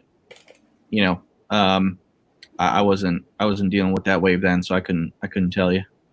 Oh, the same thing happened with the Scroll, the Super Scroll at Walgreens. Because Super Scroll was in the Walgreens system. Yep. Those first couple of waves, when Marvel Legend was branded the Infinity series, some figures would have the same Build-A-Figure piece, like the Mandroid Build-A-Figure wave. I think the Ultimate Green Goblin wave. They were variant figures that had the same Build-A-Figure piece, didn't they? Yeah, it was Boomerang and someone else had the same Build-A-Figure piece. They were what's in the Ultimate Green Goblin wave? There was the female Spider Woman in the all black. Do you know which one I'm on about? Yeah, it was Spider Girl and Spider. Yeah, Spider Girl, and she had the same Build-A-Figure piece as the one in all white, the Tiger Girl. I can't remember her name. But we never got that section of that wave in here. Do you know what I mean? And that happened the same with the Mandroid Build-A-Figure wave. We never got the single packed AIM or the single packed Hydra part of that wave. We got the second part. if that makes sense. It was weird. It does, yeah. I know So I missed out on some of those early Marvel when they were like rebranding it, when the packaging changed and stuff. But that's when you were talking about cutting figures, so that just made me think that there'd be easy figures to cut in a wave if figures were coming with the same Build-A-Figure part. You could go, well, we can cut that one. We don't need it for the Build-A-Figure. Well, this comment right here, it's from JL Reject. Oh my God, my girlfriend just came home with the most of the retro Spider-Man wave and the child pop. You know what? Put a ring on it. Man, you better keep happy. She's bringing you home figures. Right. It's a good sign. She brought you home some retro Spider-Man wave and a pop child figure. Keep her. My missus basically thinks I work for Hasbro. She just thinks they get sent everything. So real quick, what was in that Green Goblin wave was Spider-Man, the movie Electro, Superior Spider-Man, Shadow Cat, Spider-Woman, and Black Cat. Yeah, so see how 3 of those are connected. We only got the Boomerang, the Carnage, and Black Cat. The Spider-Girl, the Toxin, and what's that? Ultimate Beetle. Or we never got Ultimate that Beetle portion. Yeah.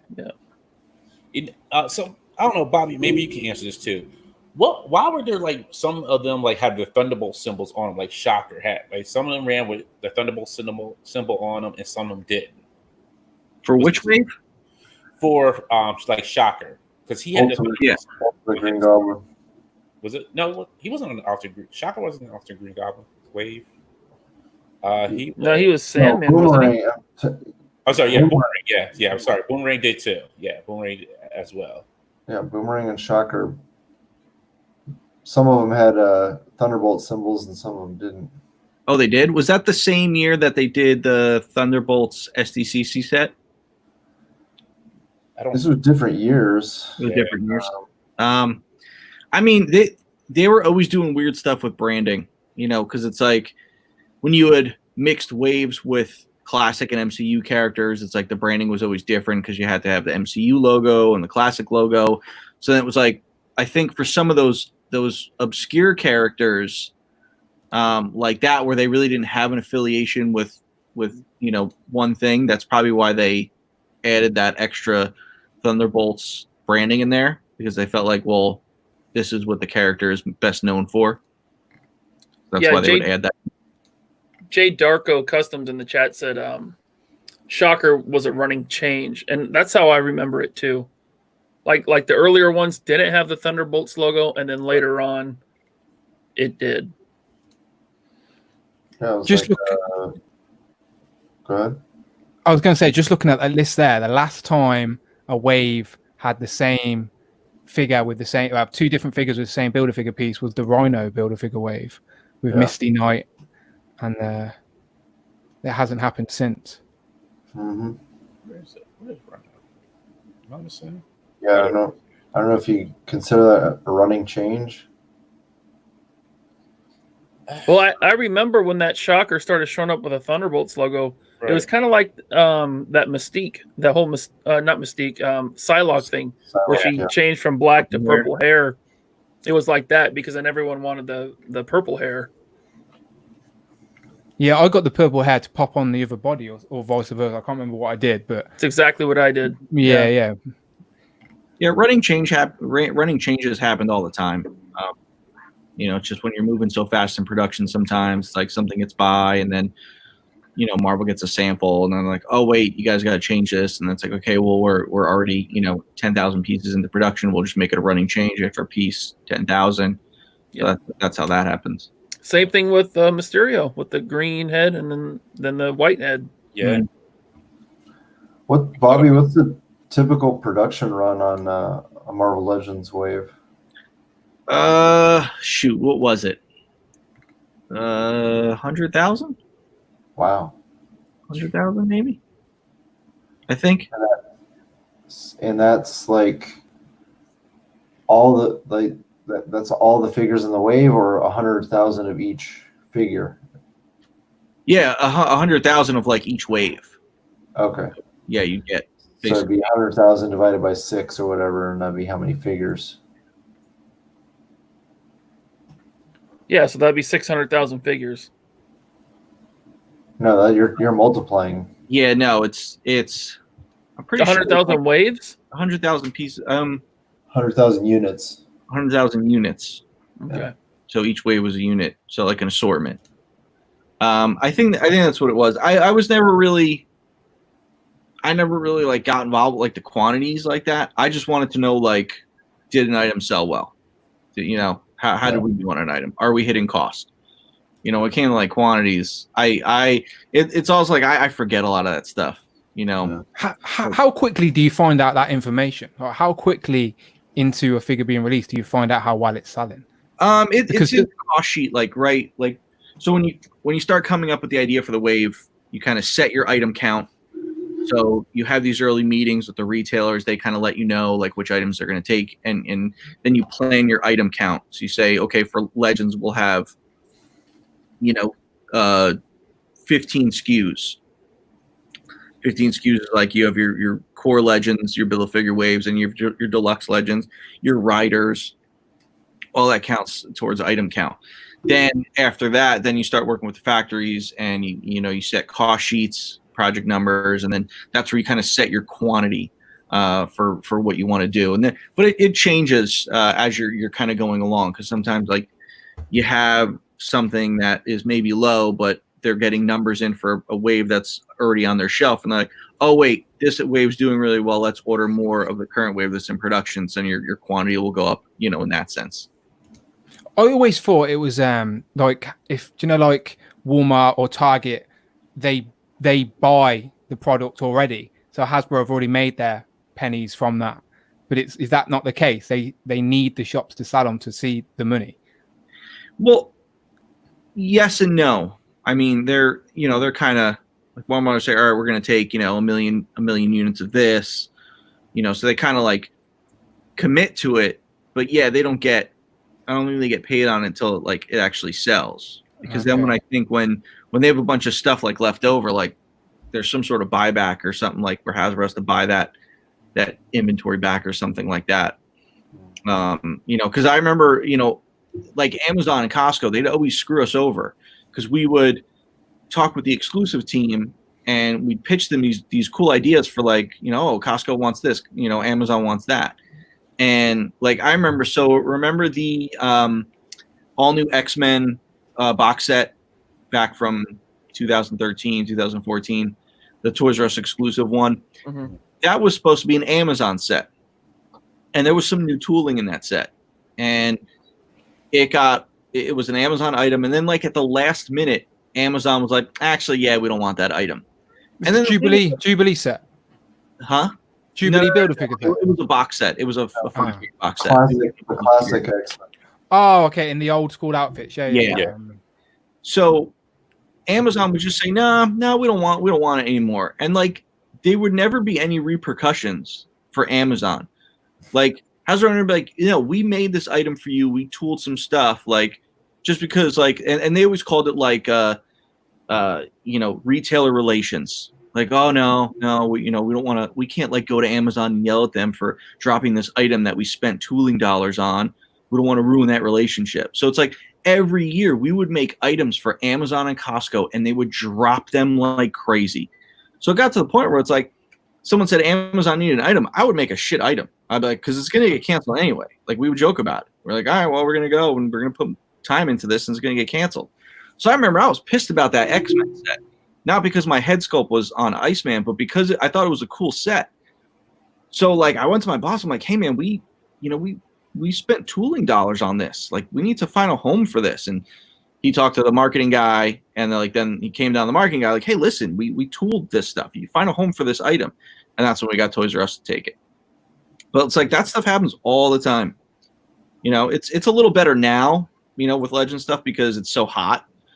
But remember when you didn't get Target having like Legends exclusive stuff, or Walmart? It's like then Walgreens kind of came in, and Walgreens like set the tone. Like they had this exclusive, and then they had a ton of units for it, and they would sell well. So then other retailers were getting on board, like, no, well, we want our own exclusive. Legends is doing well, we want our own. That's when you saw more and more of the exclusives start happening. I think it was like after like Winter Soldier, you saw more exclusives going to retailers. But yeah, that's kind of how that all happens. So real quick, Bobby, Distant Valley has a question for you. It says, Bobby, can you explain the change in the packaging for a couple of years ago from detaching the plastic to the box and now reattaching it? Are you talking about the window, the inner window on the box? I think that's what. It's just costing. It's costing, and then what the factory will say is is doable. So it's like you had Legends where they just had kind of the cutout in the box, and then the window was glued to it. But then it got to the point where you were just cutting out the box, and the inner blister had a plastic blister over it, and then that went in the box, and that's kind of like how the Ghostbusters figures are like that. So it's just a matter of what factory was doing it and what they charged for it, and if you needed to kind of cut a penny or two here, that's where you can do it, because then you don't have that labor of gluing the plastic in. You just here's a tray, put a bubble over top, stick it in the package. You don't have that gluing operation to add to the cost. I'm glad they got away from that, because I even saw. I don't remember which group it was on Facebook, but some scumbags were laughing about, you just squeeze and pop, grab the bath piece, because it wasn't glued in. Yeah. You just squeeze the plastic, pops right out, you take the bath piece. Yep. Yeah. But I thought there was supposed to be technically a new packaging for this, and they're supposed to cut down on plastic. It's that too. I mean, they had this big initiative like a year or two ago when they said, we're going to go like all like green with our packaging. They haven't. No, that was supposed to happen in 2019. It never happened. Yeah, it never happened. That was just all like a bullshit propaganda thing. Kind of funny how that happens. That people forget. Yeah. It's your thing that gets you press, and gets you, listen, toy companies do it all the time at Toy Fair. Like Mattel made that remember that virtual Barbie? I don't know if you guys ever remember. It was like a box with like a Barbie inside of it, but it was like virtual reality. They had no intentions of ever making it. It's what's going to get your name out there. So it's like you do stuff like that. You create these items that kind of really aren't going to go anywhere, but it's like what gets your buzz? Hey, we're going to do green packaging. Hey, we're going to move from our production from China. No, it's not, because at the end of the day, you're a $1 billion company that wants to pinch every penny you can. Remember I got done saying how they don't do $5 million brands? Yeah, man, they're going to look at it like, okay, well, they're going to come out with that big press release and say, we're going to go to Indonesia, we're going to go here, we're going to do more production elsewhere. And then that's just the tactics to go to China and be like, hey, we're going to do this. And like, okay, well, we'll give you better prices. And like, okay, well, we'll keep producing with you then. It's like a chess game, man. So yeah, they're not going to do green packaging. No way. Yeah. Just like Trump saying Mexico's going to pay for the wall. Oh my goodness. Not getting into that nonsense. So, Dan, what can we look forward to you next on your YouTube? What is going to be coming up next on there? Probably do a little run through of the retro Spider-Man wave. See, the thing is with my YouTube channel, it's my way of talking and just getting excited about action figures, because none of my friends or family are into this hobby at all. They all think I'm weird, which is fine. They can think that. Same here. They don't. Yeah. So the whole YouTube thing was like my output, because do you remember Glenn Webb? Yes. Oh Yeah. So he was like one of my favorite YouTubers, and then he passed away in the summer of 2016, I think. And it was like, it actually bothered me. Do you know when celebrities die, sometimes they don't bother you? Like, I know Glenn wasn't a celebrity, but he was someone I watched every day virtually, and I was a big fan of. So when he passed away, I was like gutted. I was like, he was our voice for the UK in this whole collecting world. And then when he passed, no one really filled that gap. And don't get me wrong, I could never fill his shoes. No way. He was a legend. But I still wanted to give that voice for the UK. And I was buying anyway. I had all the equipment for video stuff because I was making music videos and stuff previously before this. So I knew how to edit. Not shy, talking and stuff like that. Do you know, so I knew I had all the tools to do a channel. It was just about doing it. And when I first did a channel, I knew like I needed to do something a little bit different. So have you any of you seen like the Who Is He segments that I do in my videos? Yeah. So I don't do them all the time because sometimes the views don't do justice the work it goes to putting into editing one of them. But I did do them quite consistently when I first started the channel because I knew I needed to start be a little bit different than just the average review. And again, I'm not the guy you go to for posing. You go to The Amazing for stuff like that. You know, like I'm not the guy you go to for articulation. I just like talking and sharing my passion with whoever's willing to watch, you know, and give my UK perspective of this crazy collecting world. It's obviously Marvel Legends my first love, but like I was saying before, like I'm addicted to nostalgia. Do you know anything that I have fond memories of or remember as a kid? Like I want a piece of that on my shelf. So like I'm excited about getting these Ghostbusters plasma series. I know not everyone is, but I love the Ghostbusters, and now I'm going to have figures sort of in scale with the other bits in my collection. Do you know, Power Rangers, even the Bucky O'Hare thing I showed you earlier, the Turtles. So I'm addicted to nostalgia. So I have all these little collections piling up, and I don't review everything on the channel because, as I said, it's hard to review everything. But Marvel Legends is sort of my go-to, and it's my way of sharing my passion with, as I said, with anyone who's willing to listen. So, as I said right at the start, I realize I'm well aware I'm a small fish. But again, it's not about the numbers of the views. It's more just my way of getting to meet you guys and stuff like that. Do you know people that actually share those same passions and stuff? Which absolutely, that's the best part about it. I think that's why your channel's been growing, is because you don't try to copy the other YouTubers. I mean, YouTube is swamped with, you know, figure reviewers and toy channels, but you found your niche in this niche hobby and you went with it. Yeah, it's something different. Yeah, I don't, as I said, I don't claim to be the best at anything because I'm not. I don't think I am. But as I said, it's just my perspective of this collecting world. I think is interesting for you guys because you don't see it from this point of view. But I don't know. It's just, and it's fun as well. Do you know what I mean? That's my way of playing with these toys. You know, like I'm not a kid anymore. I'm not sitting playing with them, but like my reviews are my way of getting my hands on these figures and just talking about them. And again, I'm not the most critical and detailed because again, if a figure represents the character that I want it to represent and it's going to stand on my shelf and I can look at it and go, that's obviously Spider-Man. Do you know, like for me, I'm happy. Where some people buy action figures because they want to do ACBA and stuff like that. Well, I don't have the time or patience for that, but I do highly respect everyone who does because though good ACBA makes me want to buy action figures, you know. Yeah. But no, it's a fun world. This whole community is a fun world. Definitely. And don't tell you something, sure.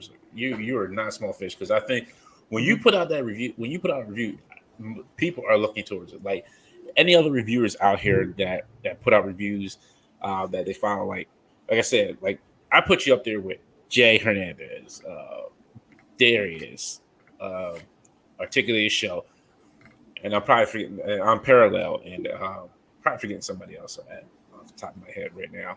But yeah, you put the effort and time into it, just like all these other reviewers, and I think that's what puts you up there with them because you put that effort into like giving people information as well about the character, but then also giving the points that everybody wants to know about the figure. No, I and also, like you said, it's your unique perspective. Yeah. And the key word there is unique. You're not just running through articulation, you know, like a million YouTube channels do, and you know, no shade to them, whoever's doing it.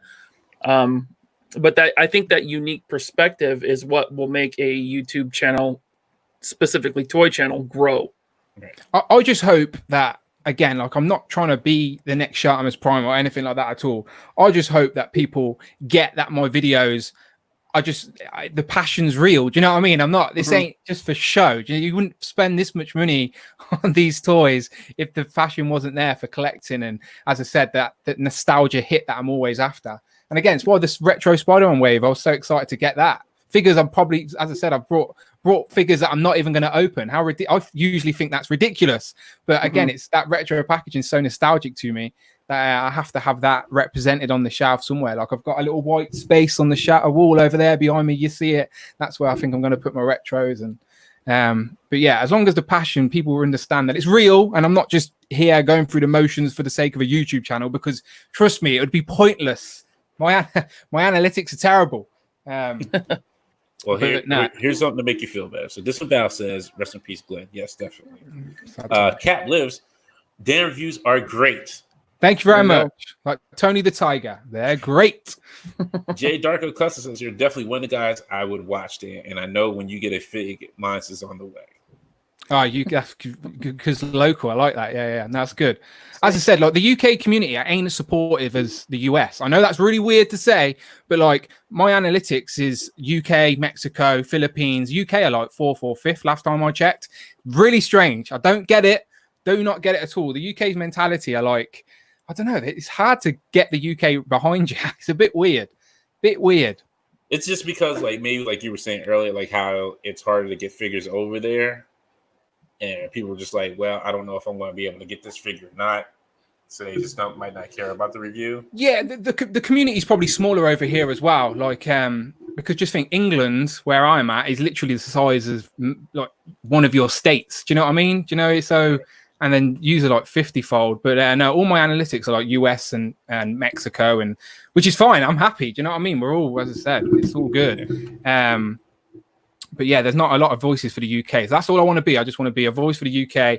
And as long as people get the passions real, and as I said, I'll keep collecting and buying what I like as well. Like I hate those like Facebook groups. I try and avoid them because some of the Facebook groups, you trust me, you're going to know about this as well. Like certain Facebook groups are like just hype chasers. Like people like just buy whatever's popular at that time. But you know, a month later, they're going to be having it up for sale so they can buy the next popular thing. They're just hype chasers. And I'm like, that's not a passionate collector. And that just bugs me. And then they're the same type of people that are like posting up wanting figures for $5, including shipping. You know, like, what? That's not how it works. So yeah, the Facebook groups are a little bit weird. Like there's more negative on Facebook than there is on YouTube these days. And it's a bit weird because I thought YouTube was the place you go to for negative comments, but yeah. I don't know. If you want a positive Facebook group, come on into Plastic Cannibals. I'm there, my friend. I know you are. Yeah, been there. Definitely, because Judd will make you laugh. Don't listen to what he says. And we all, you know, in Plastic Cannibals, we all try to help each other out. You know, we're not in there scalping or selling them for above retail. You're not going to find the key. Go ahead. Yous are definitely one of the exceptions, and you can tell because you're a smaller group as well. You don't just let anyone in. You just make sure that the people who are coming in are the passionate, and that's why those smaller groups are the better groups, because there's more interaction and stuff like that. Haters in the community, and you know, and it goes the same with YouTube. There's so many people who, you know, who like to say, you know, these figures are rumored, but they don't want to. Dan is the only person who you know cites me as a source for these rumors, and when, you know, especially when the shit actually comes out. Before I was even making YouTube videos, I was watching Rectangular, that was my like fiending for the next sort. I was like, what am I getting? What's next? Because as I said, in the UK, there wasn't no shops, there was nowhere for me buying. So like, I had to go to Rectangular to be like, okay, what could possibly be coming? What have I got to be on the look for? But yeah, credit where credit's due. You know, like as simple as that. Again, but each their own. Yeah. Jake Douglas says the UK scene has not really blown up yet, which I don't know, because I don't live over there. So you could say it better than I could. Damn. It's, as I said, it's smaller, obviously, because we are smaller. But the world's connected now. Do you know what I mean? I'm here on the podcast with you guys. It's like, what time is it? It's 3 a.m. right now. Do you know what I mean? In the UK, but I'm here with you guys, and it's all because it's all for the love. It's all for the. I've kicked my girlfriend out of the house. Do you know what I mean? Yeah, come on. Why don't you get like you losing it? Like it's either me or the figures. Well, great knowing you, baby. Nah, we appreciate you though. Thank you, Dan. We appreciate you. Nah, and I appreciate you. As I said, like even when I'm not, obviously I'm a guest today, but I'm listening. Do you know, if I'm up, then I'm listening. Same with Parallel Universe and people like that. Like I'm a fan of the hobby and I'm a fan of the creators. Do you know, like, so there needs to be more. There needs to be more because there's only few, and some people have tried to do it, but they don't have. You can tell they're just doing it for the sake of it, and consistency is key as well. Yeah. You know, people like start it up, and because they haven't got loads of views or loads of hits within the first couple of videos. They just give up, and it's like, come on now. If you were really passionate, you'd keep rolling. Like some of my first videos, as I said, sometimes I still struggle to get past 300 views, which is fine. But again, it's not about the numbers. My channel sort of become a diary for me as well, to look back on, to see what I brought, when I brought it, and what I thought of figures at certain times. It's weird. And I understand with that passion, because that's why I kind of started this, to get more people in from the community that others may not know, who don't have that spotlight or that shine, that people don't, never seen, like, oh, I never seen that person's work, or hey, I didn't know that person was doing this on YouTube, or this, or doing this and that. It helps build the community, it helps get more people out there recognize, and it builds the community as well. What's the best way to put this? Like, to bring us a lot closer together, and kind of just like, hey, if you need something, hey, this person may be able to help you out. Like I reached out to you, Dan, and thanks to Ty too, because I didn't think about it as well. I said, if you need a Sentinel, let me know. I got you. I appreciate that. Honestly, like, trust me. I got you. If Xavi didn't come through, I would have been hitting you up. Trust me, and I appreciate that. But I've been doing that. Like, me and MCU Collector send stuff back and forth if we can help each other out. And again, that's all about the love in the community. And even like it's having that positive influence, isn't it? Because let's be honest, we're all grown men that have a passion and collect toys, for God's sake. Not everyone gets that. Do you know what I mean? So when you find someone that gets that, you got to realize, look, that's a good thing. That's the good bunches have got there. Because I can't have these type of conversations. If I went and asked one of my friends, have you seen the new Marvel Legends HasLab Sentinel? They just stare at me like, what? Like they wouldn't have a clue, like not a clue about it. And if I go, do you remember the X-Men animated show? As a kid, they'd probably go, yeah, I think so. Do you know, like they don't have that connection. Their things are other things, which is fine, each to their own. But this is our little niche, and I like the community. It's good. Damn right. That's right. I enjoy it very much. It's expensive, though. If anyone's out there thinking about stepping into the game, I'm warning you now. It's not cheap. Yeah. Well, I think everybody here has already done bought to the game except for Judson. He didn't retire from the game. He's like, I'm not getting no more Joe. He's like, he turned 100% against Hasbro. He has become the ultimate Cobra villain for them. I've not even got my hands on them yet, so they're not even in the UK. But I was curious of them. Well, do you need it? Do you need Destro? I have an extra Destro. Don't bother. You don't need them. I'm sure they're going to land in a couple of weeks. As I said, I'm more excited about the Ghostbuster Plasma series. I'm hoping that that's something they can continue with a new film. Those are sitting on the pegs here. Yeah, just so I just saw. Something. I know. That's what I mean. I'm actually. Go on. I saw something funny at Walmart, because I think on one of the shows previously, one of the 2 or 3 shows we did, I was bitching about how they only included a proton effect with Winston. With one, yeah. And I was like, this is such bullshit. And I'm glad like Retro Blasting called him out on it. It's like, how do you screw something up so bad like that? I was in Walmart the other day, and I went to their clearance aisle, and I saw 3 Winstons on clearance missing the proton effect. Yeah, dude. As soon as I found that out, I'm like, they're just encouraging shoplifters. Exactly. And it's like, I noticed that. I could have, I've sat in meetings plenty of times where I was like, you got to look at the pilferage rate, because it's like, people are going to do it. People are going to find a way. And it's like, listen, you can't include one thing with one character, Mm-hmm. Especially that effect as well, because you want them displayed on the shelf with that effect. Yeah. As I said, with those figures, it's not even about, I know some people have been moaning and they're not the greatest articulated and stuff like that.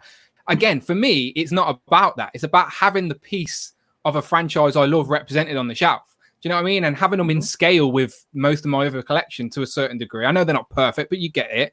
Yeah. That's what I want. I want that little bit of nostalgia on my shelf, so I can look at it and go, there's the Ghostbusters. Move on to the Gremlins or whatever. So yeah, I'm looking forward to getting them. I brought the retro ones as well that I'll probably keep in card. But yeah, again, chasing nostalgia. Hey, I have Mattel Multiverse figures on my shelf for the same reason. They're not great figures, but it's like the only representation of that character that I can get. That's what I'm trying to do with certain DC characters, because as I said, I'm a fan of like comics, pop culture, all of that good stuff. Obviously, Marvel's my first love, but I love Batman. Batman's one of my favorite superheroes. It's just that there's not a good line. I want the best Batman at a decent scale represented on my shelf, and so far I don't think it's happened. I did pre-order Sovereign Knight. Well, Mezco's, I don't know, like I don't jump in the Mezco River because it's you'll drown. Like they're harder to get. They're harder to get in the UK as well because I'm not. I don't know. Did the Mezco do they do international shipping when they do the pre-orders? I know the pre-orders are hard to get on.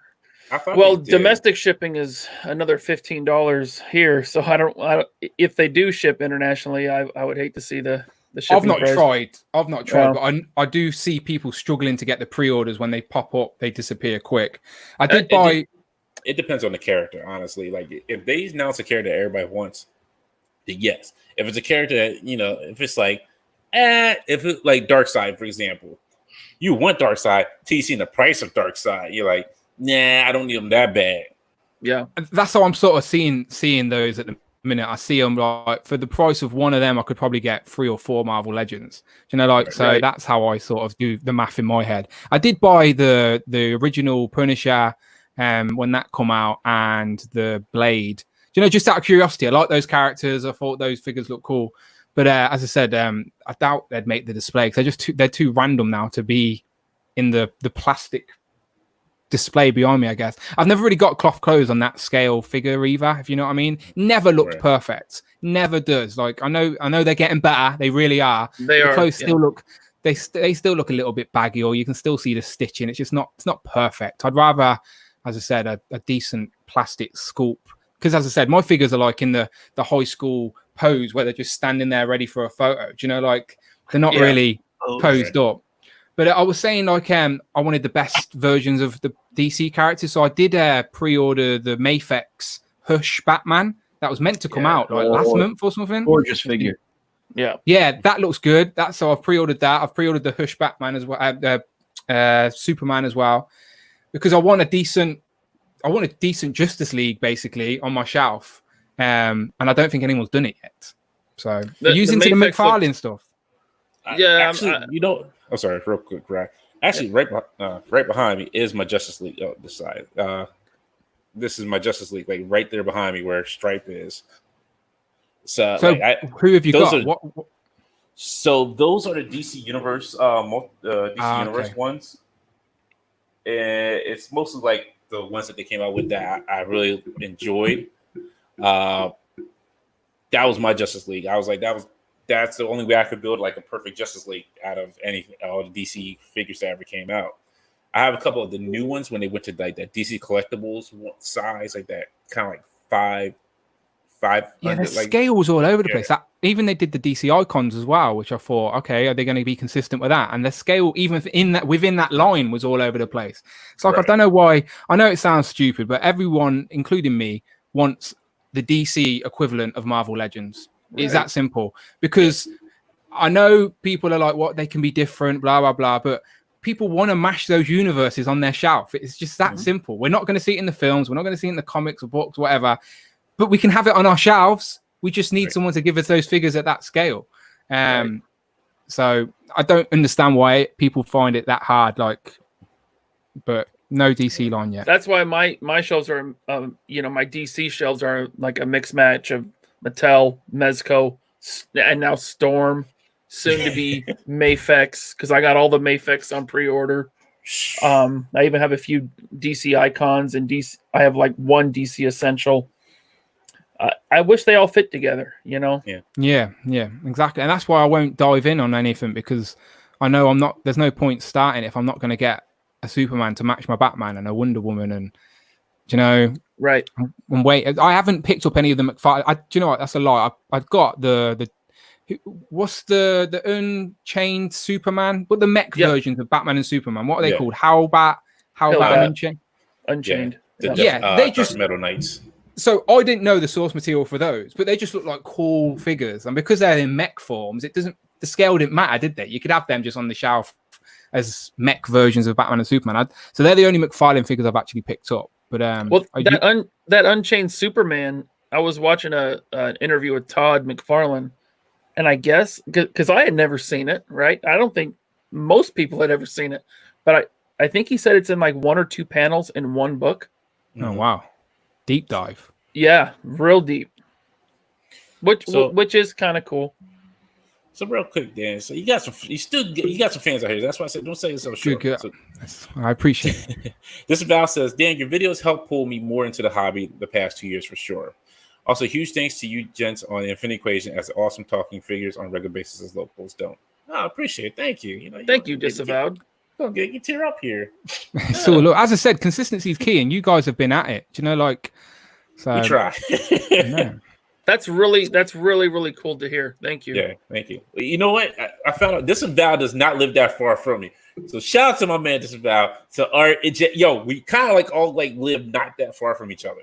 But I still gotta go out and see Bobby's house, you know. This is the type of show where if you don't catch live as well, it's really good on the replay. Like I will find myself putting you guys on like on a week. If I've missed the Friday show over the weekend, I'll put you guys on in the background while I'm rearranging my shelf or something like that. Do you know, like?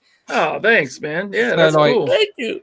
I do because I usually miss the Toy Migos when they go live on Thursday, but that's like my weekend show. Same thing if I'm in the garage, you know, working on a kit bash or a custom or something like that, or rearranging the shelves in here. That's my go-to. So and again, that's our adult version of playing with toys. Do you know, like right. That's how it is. And I would listen to the Major Wrestling Figure podcast a lot, and he keeps teasing Bobby. He keeps teasing. He said it in the last week as well. He said it last week as well. He was trying to keep tell Brian that because he wasn't on the show that they obviously talked about Slaughter. So when Brian come back, I think he's just had a kid. They were telling him about. He was like, "I'm talking to a guy who may make some people that look like our Storm people." Do you know, like he was proper heavily teasing that you two were speaking. Well, you know, it's funny that you say that. They actually getting their own figures from Storm. Yes, Super 7. Super 7. Well, but that's Zack Ryder and Kurt Hawkins. Those Stomp figures, Bobby. Well, I mean, there may be something on my screen right now that I'm working on. You heard it here first, folks. You heard it here. I can't say if it's Action Force related or another genre related, but cool. It is pretty cool that he teased it again for a second. Yeah, he did last week. Definitely did. Yeah. Yeah, we don't really keep secrets here. We're not like Hasbro and Mattel. Bobby, just send me your bank account number so I can just have my job direct deposit into your account. Right now, you know. At this point, right? Like between the HasLab and Bobby, I think I'm paying for like 3 houses at this point. Yeah. Yeah. Hey man, working on good stuff. But I mean, it's cool. Like, it's cool talking with Matt. You know, I haven't talked with Brian yet, but Matt's in contact with Brian about some things, so it's like he's always in the loop. But yeah, it was crazy when the Sarge thing happened. It was like, I guess he posted on his Instagram, and I was like, holy shit. You know, Matt Cardona posted about Sarge on his Instagram, but he didn't know what it was. He was like, look at this Sarge figure. And then like reached out to me, and then we just started kind of chatting. Well, when you posted the Sarge picture, as I said, I've been listening to the Major Wrestling Figure podcast for like the last year, so I knew it was something that they'd want to see. So I wasn't the only one by any means, but people were tagging their podcast in the comments of your Instagram post. Yeah. And Smart Mark, who's their producer. His following's not as big as obviously Zach. Zach's got like millions of followers and stuff like that. Yeah. But Mark, if you tag Mark, he's more likely to see it, and he's obviously in the ear of Zach and that. So I reckon I was trying to find Mark on Instagram. You know, is his handle Smart Mark? Yeah, I'll have a look now. I've definitely got him. But yeah. Will you talk to him, Bobby? Can you please let him know I reached out to him to have him come on the show? He would, I reckon. You know, I reckon he would. I emailed him, but I didn't hear back. So. Smart Mark Sterling. You got an in. You know, I'm sure you already got the in. You already got the figure. So I mean, at this point, you're already in. I'm not getting any wrestlers on this podcast until Dan makes the video for me. yeah, I've teased it now. I know. I genuinely, I downloaded that video from YouTube and downloaded the logos, and I was going to do it, but it's about tracking the image along. With the, they're moving around a lot. And stuff it was one of them where I started it, and I was like, I'm looking at the watch, and I had to leave, and I was like, I ain't gonna have time. But I thought about you, Bobby. I thought about you. But yeah, he's tagged Smart Mark Sterling, all one word. Smart Mark Sterling, got it. Jay Darko Customer says, Sega shipped out for me today, Dan, from Comics and Cocktails. Oh, Come nice. on, Okay, man, so that's the one figure they haven't shipped to me is Snake Eyes. yeah, okay. I get mine. Like I said, I get mine in the next couple weeks. What's annoying is that certain stuff I pre-order in full waves. So with the G.I. Joe and Ghostbusters, as I said, because they're new lines, out of curiosity, I just pre-ordered the wave one of both of them. But Hasbro UK doesn't send out the figures in full waves in a box. They send out the figures single packed. So at the minute, they've only shipped out Snake Eyes, Destro, and Roadblock. So I'm going to have to wait a couple of weeks for Duke and Scarlet to turn up before I get my full wave. Where back in the day, Marvel Legends used to ship out a wave, as in 6 different figures, where now Hasbro UK are shipping out single packed cases. So it gives the stores the opportunity to order more of the popular figures. So yeah, that's a better way to do it. I wish they'd do that here. Yeah. So that's what Hasbro UK are doing at the minute. But that just means that sometimes, for some reason, that Age of Apocalypse wave, even though I didn't buy it, it's the first Marvel Legends I have skipped. The first Marvel Legends wave I have skipped in, 6 years, which is crazy. Yeah. And I still might backtrack and get it, but I haven't got it at the minute. But they shipped out all of those figures apart from Jean Grey, and people had to wait another 4 weeks before Jean Grey arrived. So anyone who had pre-ordered a full case had to wait a full extra month because of Jean Grey's delay, so that's the disadvantage about the single figures. If they come at different times and you've ordered more than one in the same pre-order, you got to wait. Rob Olivia says, "What's up, fellas? Dan Who Reviews collection is fire from Sacramento, California. Just green screen. It's not really there." I love the lights. The lights. Yeah, I remember when you did that video. You're like, I'm putting up the lights. They're just little cheap LED lights. They're nothing fancy. Literally. Oh, hey, you know what? I got something similar, but mine don't flash like that. There's just a flash button on it. You can. Is there really? Maybe mine has a. Yeah, there's just a flash remote button. Is. Whatever. It took me so the thing is now it's all wired, so it's all wired behind the shelves. So if one of the lights stopped working, or I need just think, I've got to move to get these lights. Right. So well, on both sides of me, when I first put these shelves in, I had comic books on the bottom 3 shelves, right? Well, then the action figures all started taking over. So I started putting action figures in the bottom 3 shelves with no lights. And so I had to take all this down, pull the shelves out, wire in new lights. That was new lights. It's I've got symmetry in my head. I've got OCD. So I've got to have the same either side. So I've got MCU, the top 2 shelves. You can't see the very top, but it's I've got Simpsons is another little love of mine, my favorite TV show in the world. Yeah, so I've got Simpsons hiding at the top. Then you got a couple of shelves of MCU. I've built my own little hall of armor there. I've showed it off in a few videos. Again, I'm not a crazy die maker, but it was just Iron Man and Tony Stark's definitely one of my favorite characters. So he's got his own shelf. MCU.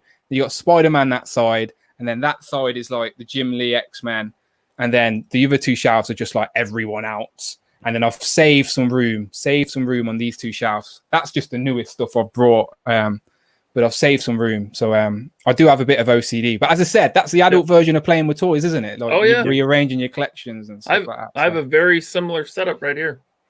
Very cool. It's the correct setup, isn't it, Ryan? It's the correct setup. Yeah. See, that's beautiful. See, I like the black shelves as well. I should have went with black shelves, but I had already had a white desk. That was my problem.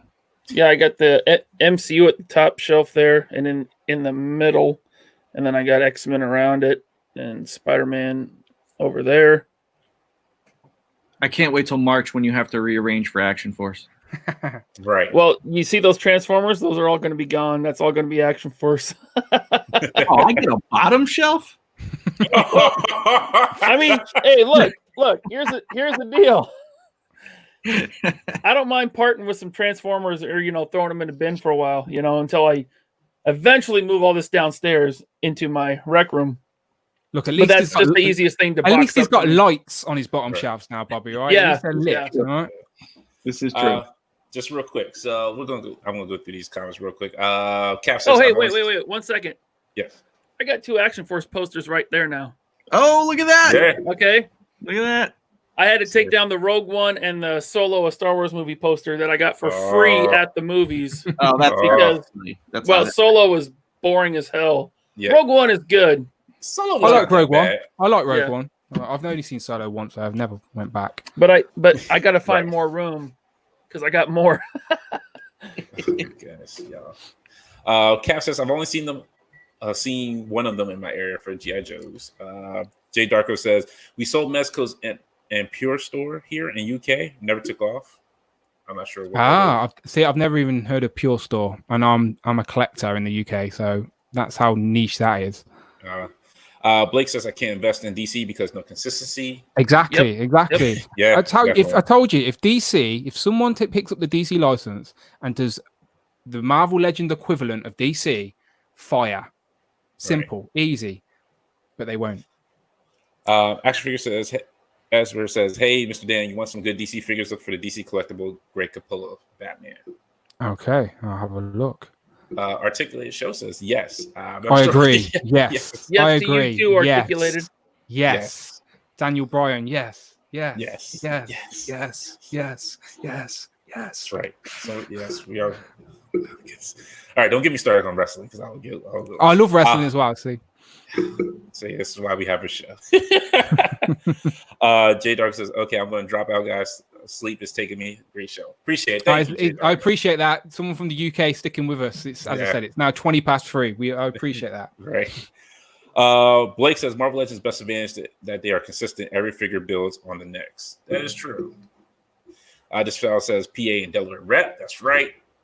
Cap says this is a great show. This show is great. Even if I miss it live, I watch it later. You guys are great. Appreciate it. Thank you. Thank you, Cap Lives. Yeah. Thank you.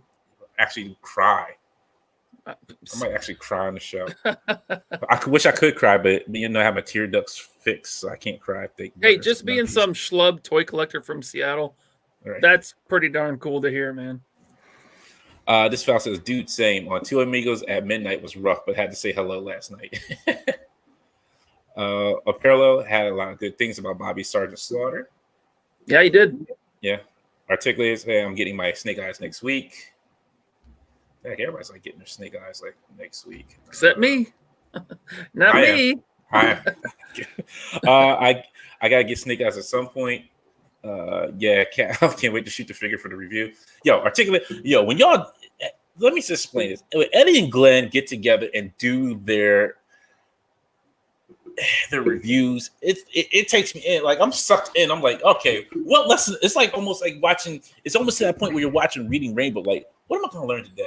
It's a production. It's good. It's really is. It's like something you'd watch on TV, like skipping through the channels, and you get one of those documentary shows. But it's like about action figures. I really liked it.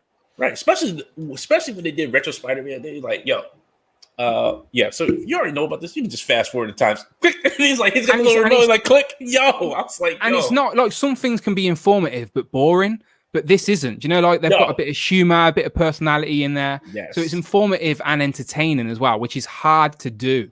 It's hard to get the facts across and still be fun. Mm-hmm. So no, they've got it. No one has their level of production too. No. They're really professional. Oh yeah. Yeah, they play off each other very well. I hope they do some Action Force figures. I hope they're here next week. What? Oh, really? Yes. I did say this. Cool.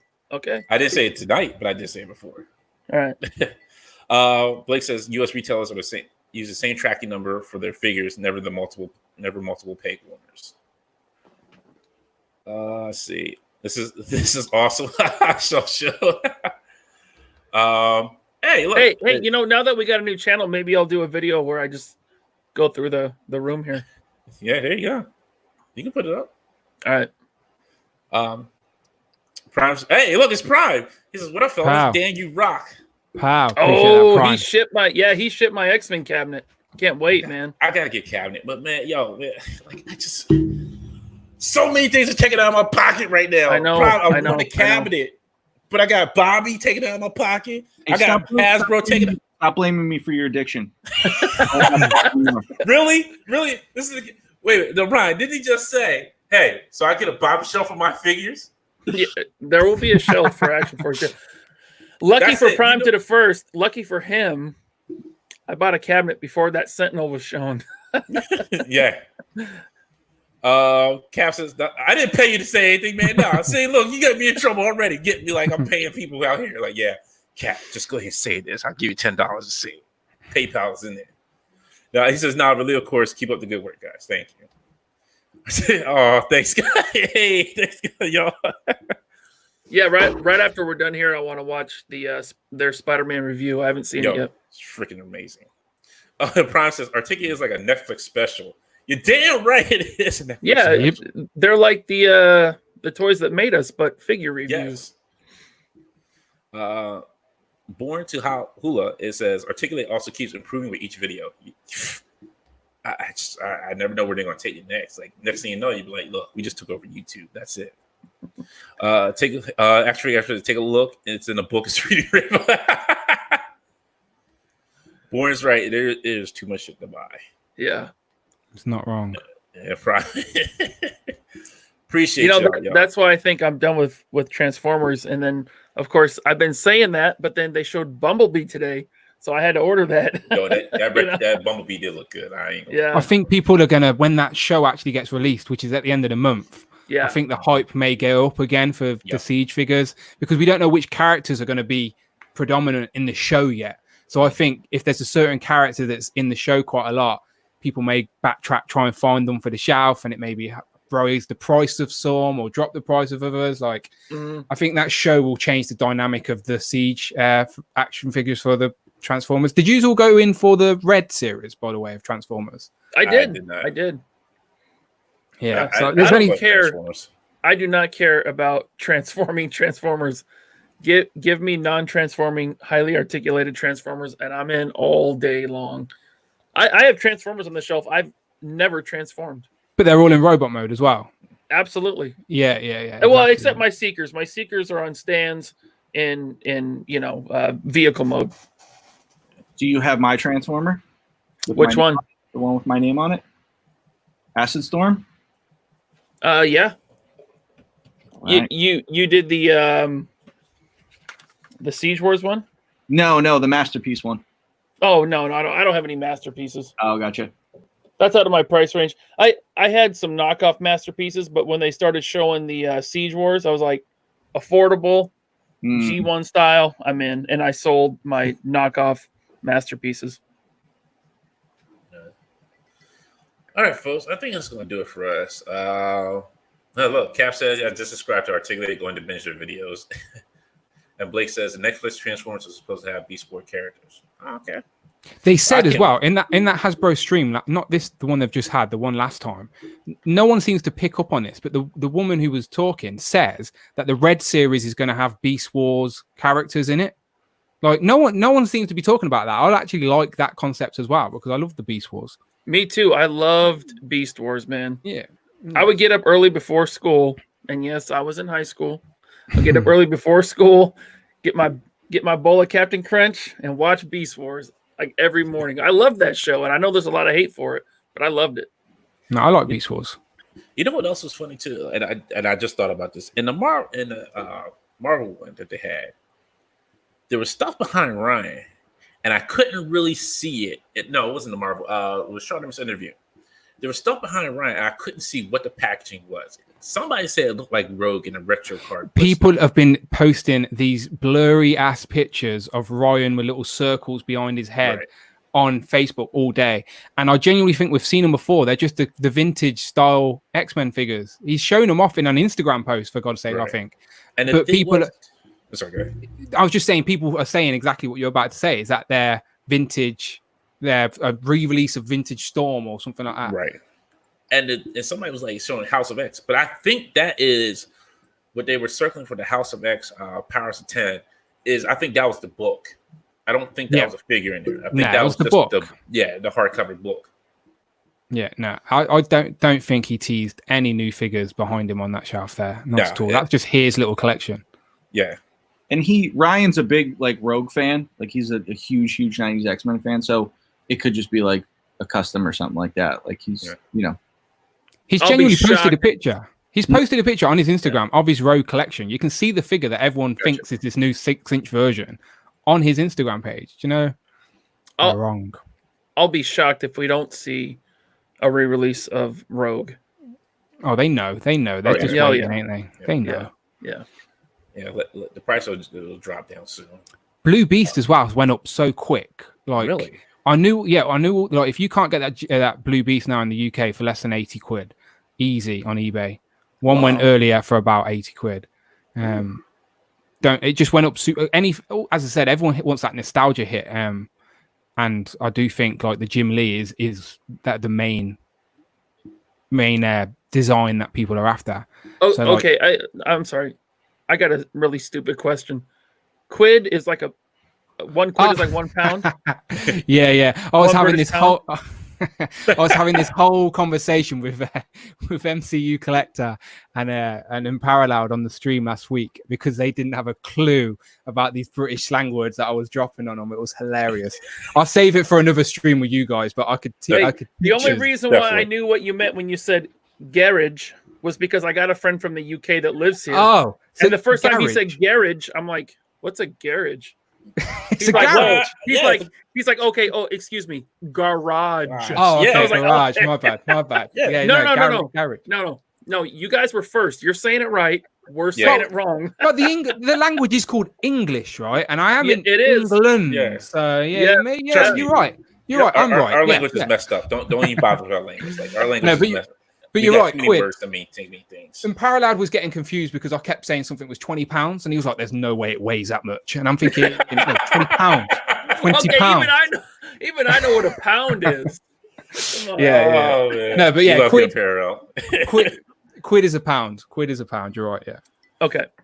Articulate says, "I love the Infinity Equation," and Dan, who? Well, we appreciate it. We love you too. Thank you. And actually, you will be here next week. Glenn and Eddie will be on the show next week with us for the Articulate show.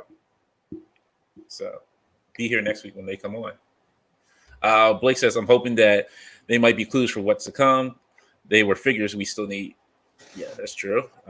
Blake says, "Wishful thinking." He's Beast, Angel, and Blob. I would definitely love a new Blob. Definitely need a new Blob. I have the old Blob. I'd still take a new Blob. Disavow 20 pounds. That's a good way of putting it. Prime says, "I definitely will be here next week." Well, we appreciate you. We appreciate everybody. Appreciate everybody who comes out and watches us. We appreciate everybody who comes on. And Dan, thank you. We appreciate you coming on and hanging out with us. I know it's really late over there. And I'm sorry. It's all good. I do it for the love. It's all right. She does my head in anyway. Joking. Yeah, I do it for the love, and I appreciate the invite. As I said, it's good to just talk and hang out with people who I can just be myself and get geeky about this stuff without someone looking back at me very confused. But no, I appreciate it, lads. Honestly, thank you. No, thank you. We appreciate you being on here. So we are out of here. We will see you all next week. We ran super over this. I think this is the longest episode we ever recorded. Mm-hmm. Look at my bad. Sorry, I talked. Oh, no, you're. Look, we just here chilling. This is all about just here chilling. You see, Bobby, he over there he's like, I'm ready for that beer right now, that whiskey, or that bourbon. I've been drinking this whole time. What are you waiting for? I finished my drink a long time ago. I need to start bringing 2 drinks down with me. Yeah, I know. I finished my coffee too. So if you see me turn my camera off, it's because my old lady doesn't want to be on camera. She's bringing me another drink. You tell her if she's bringing drinks, she has to be on camera. All right, I'll tell her. I'll tell her you said that. All right, everybody, we are out of here. We thank you.